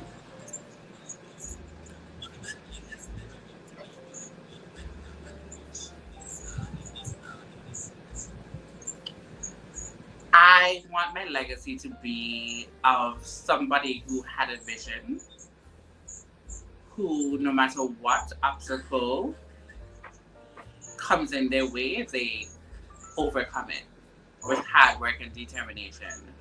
And me having a YouTube channel, and you can go back and see when I become a millionaire and have my private island and stuff like that. You can look back and say, okay, she came from nothing, and she is something now. Yeah. So that's what I want. And I also want people to embrace themselves no matter where they come from, you can achieve it. No matter where you are in this world. Don't matter if you don't have running water, don't matter if no current is in your house, you can become somebody. It only takes one person to see you to put you in a different space and elevate your life. So don't ever give up on yourself and don't ever give up on your dream. So I want people to see that in me, the legacy that I'm going to leave for the people, that you can become whoever you want to become with hard work and determination, and nothing's going to stop you. So I think that's what I want people to remember me and remember my legacy because I've worked really hard to create everything that I have. Lashmi Beat. Me as a person, I want people to always remember that under all this makeup, this glitz, this glamour, it's a human being, and I'm loving, I'm kind, and I'm willing to share what I know within reason. So, yeah, that's what I want people to really understand and put God first. Very important. And everything that you do, put God first, because I'm as much as I can be rinky tinky tank and up and down and round and round. My core is always going to be with God and just putting Him first because without Him, nothing in this world is possible. So I think I answered the question. Nice. And yes, I definitely you've answered. And joyful designs is adding there. Now, faith is the substance of things hoped for, the evidence of things not seen. Hebrews chapter 11, verse 1. And this was a very beautiful word quoted by Big Boss Lady T, who was seated exactly where you were seated the Sunday service like 2 weeks ago. Okay, guys, I feel free to like bring in those nice questions and comments that you may have. The good thing, I know some of you have been asking these things during the show, so it's going to make our life a bit easy after we are done with the questions. um and I think Olaju is saying bravo, love it, absolutely, put God first. And then amen, amen, amen. I like that, I like that, I like that. I think it's coming through very well. My final question, Anna, my final question is very like, how do I put it? It's going to be very like, it's one of those things. If somebody was to leave this Sunday service today, and you just want them to remember one thing, let's say they forget everything else, like special effects, they forget about, the camera tricks and tips. What is that one message that you always hope that anybody who interacts with you, like, at least they go with it? What is that one message you never want people to forget? Anybody who interacts with you, be it a client, be it a relative, be it a mentee. Yeah.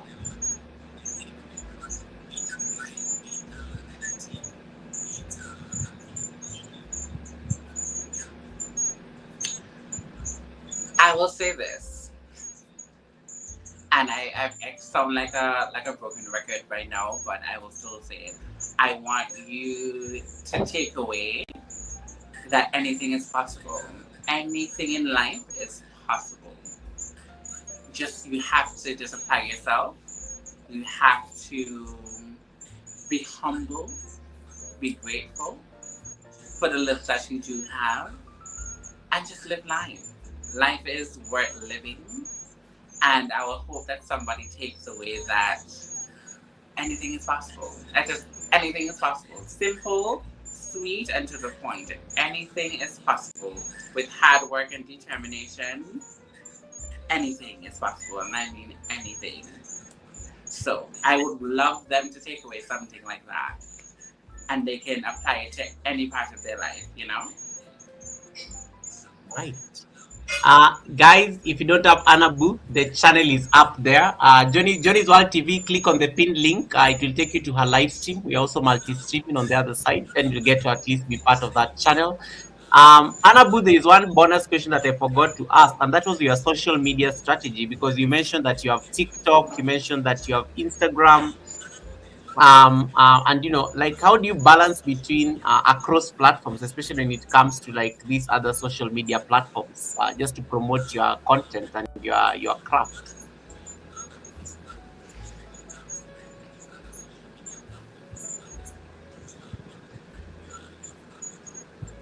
I just create the content and I post it. I don't really follow up with, you know, the trends that's going on. I just do what I love because I find that in the society that we live in, a lot of times people like fast fashion, they like fast things. And I'm making content because I love making content. I'm not making content to please people. I'm not making content because it's trending. I make content because I love the art form and I love what I do. So for TikTok, I just go make the content, I post it and leave it there. For Instagram, I do engage with people on Instagram. Facebook, I do the same thing. Right now, I'm focusing all of my energy on YouTube because I want to grow and I want to advance and I want to learn more. So I think I'm just going to focus on the YouTube platform. But I also, when I make content, I make a lot of videos and shorts and I put them together and I just recycle the content on all platforms. It's a very smart way to do. When I do a look, I take pictures, I take videos, I fix them up and I put them on the social media and I run that one video to all of my social medias. But I don't necessarily go off a trend or anything like that, if that makes sense. And I think it helps me with my mental health because I'm not really pushing myself in the spotlight to do things what people expect me to do, if that makes sense.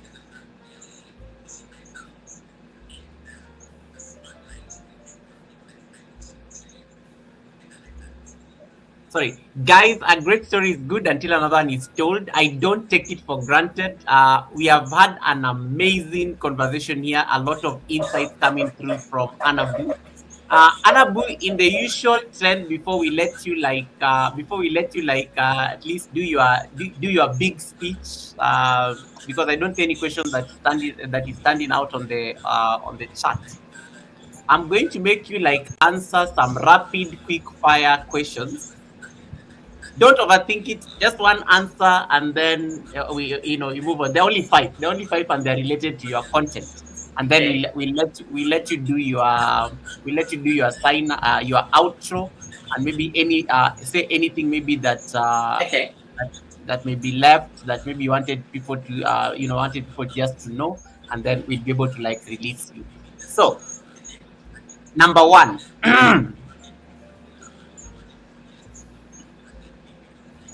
If your makeup bag could only hold 3 items, what will they be?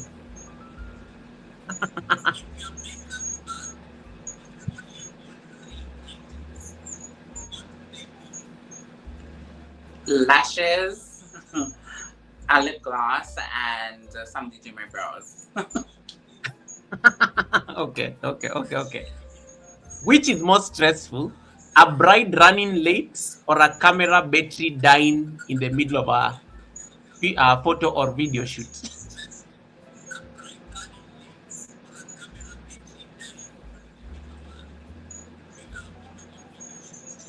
A bride running late. Okay. If you could do makeup for any historical figure or celebrity, dead or alive, who will it be?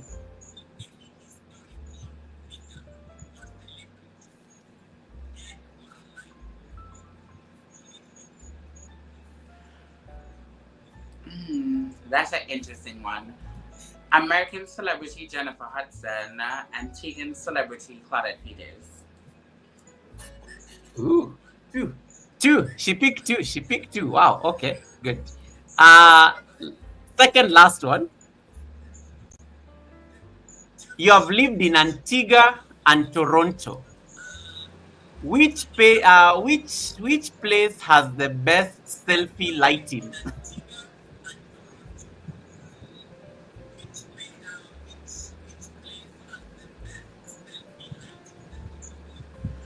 Definitely where the beach is just at the beginning, Antigua and Barbuda.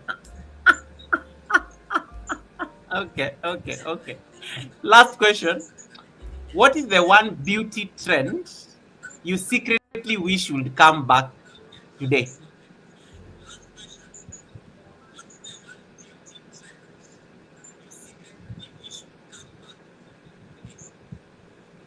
Repeat that question again for me. Okay. Which is the one beauty trend that you secretly wish would make a comeback today?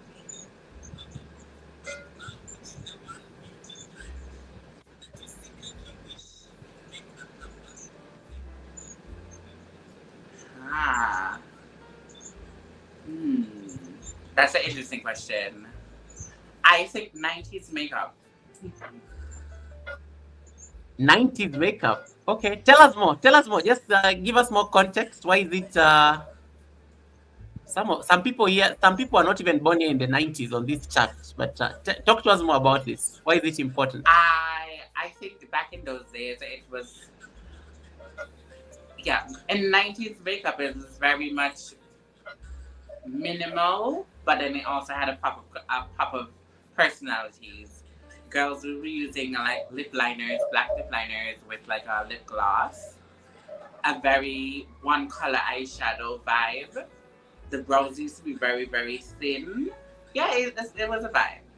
It was definitely a vibe. A little bit caustic ready, but I think elements of it I love. Okay. That's it. I mean, well done, guys. I don't think there's any. I don't think there's any question that is yeah burning on the chat. Ola Joe agrees. Yes, 90s makeup on top. Hey, Ola Joe. Ola Joe. It appears that Anna just spoke to your heart. BOK says good answer. Good answer. Good answer. I appreciate that. And thanks so much, Johnny, for connecting to Anna. Yes. Anna, I don't want. It's been. Can you imagine? It's already been 3.5 hours, and I know I don't want to make you like stay here so that we can beat Winston's record. As much as I would want to. The last part I'm going to now leave you is I'm just going to put you on solo layout so that we can have you like do your outro, do your call to action. I mean, you can take as much time as you want because I don't see any question on the chat. And then once you are done, we'll be able to release you. And just try to like you can of course you can do your call to action, promote the channel, any message in case there are any receipts that you may have before we release you. Feel free to drop them.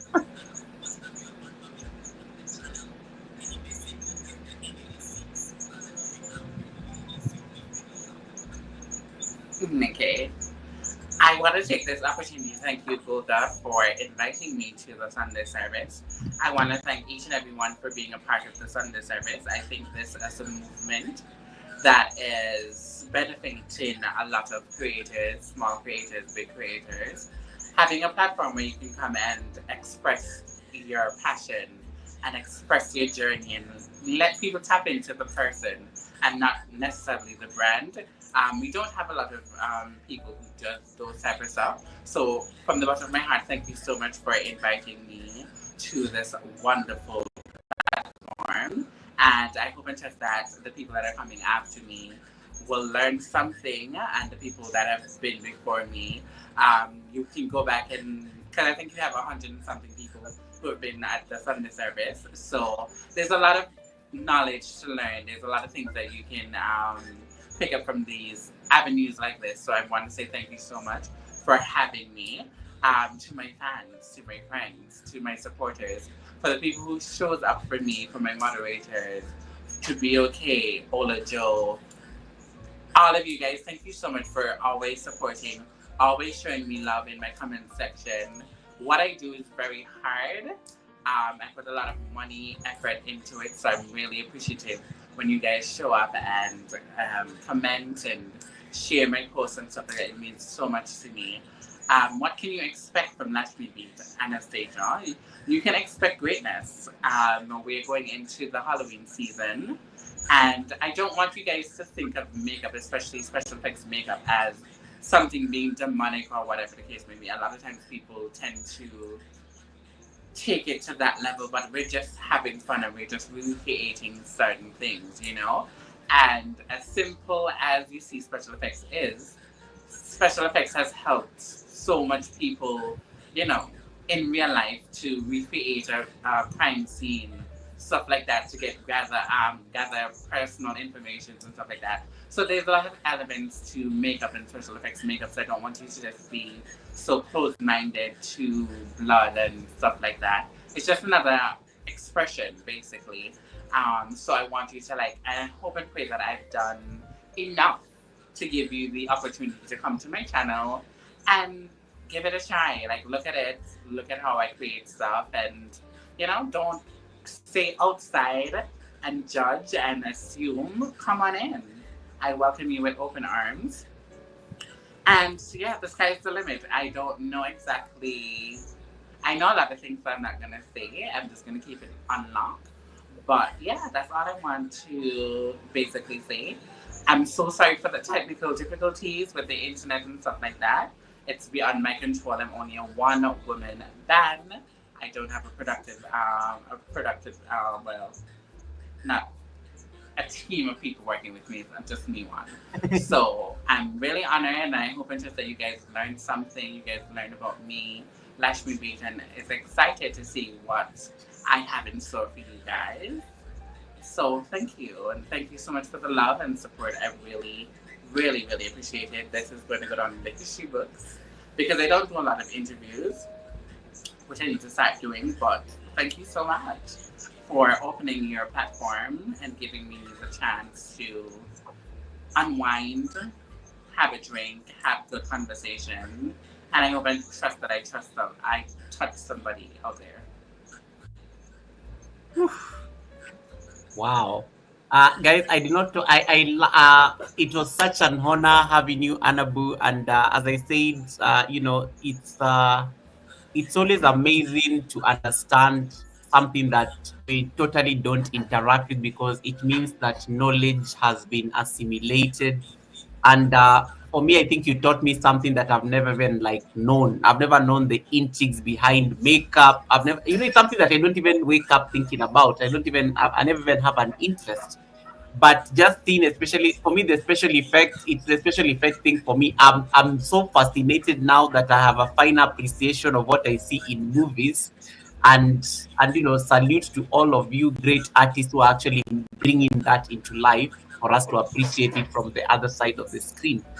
And I think, guys, please, let's take this moment to just acknowledge Anabu. Drop for me an emoji, a heart emoji there on her chat, just to confirm that you enjoy this particular content, so that we can send her, make sure that she's feeling very happy for the rest of the Sunday. If you have not yet subscribed to her channel, please also do that real quick before we let her go. But thank you so much, Anabu. And I'm glad that I'm one of the few people you granted the interview. Now that you don't give a lot of interviews, thank you so much for making this happen. It's not something that I take for granted. I can't wait to see the 2026 version of you, because a lot You're of things, welcome. yeah, it appears that a lot is going to be happening in the year 2026. I'm looking forward to 2026, because that seems to be an Anabu 2.0 that I think the world is not ready for. So I'm really excited to see all these amazing things that you're going Definitely. to be doing. Yeah. So guys, I think that's it for the Sunday service with Anabu. Please make sure you are subscribed to the channel. If you're on Anabu's chat, be okay. You're the moderator. Please drop the link to my live stream there, so that you can send people back here, because I don't want to give Anabu like a whole nightmare of raiding people, and she only has that device that she's using. So please drop the link to my live stream, so that people can take an Uber back here for their permission, and then we can go raid somebody. If any of my mods is on the chat, please type for me Anabu and Goga raid, so that we can go and read somebody at the end of the live stream. So Anabu, thank you so much. You're officially released. May you have an amazing rest of the evening, rest of the day for you. It's night time here. It's almost midnight. So may Thank you have an you. amazing rest of the day, and thank you so much for your time. And always feel Bye, welcome to come back to the guys. Sunday service.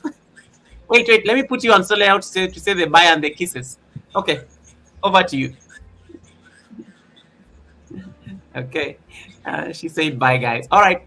Yeah. Out.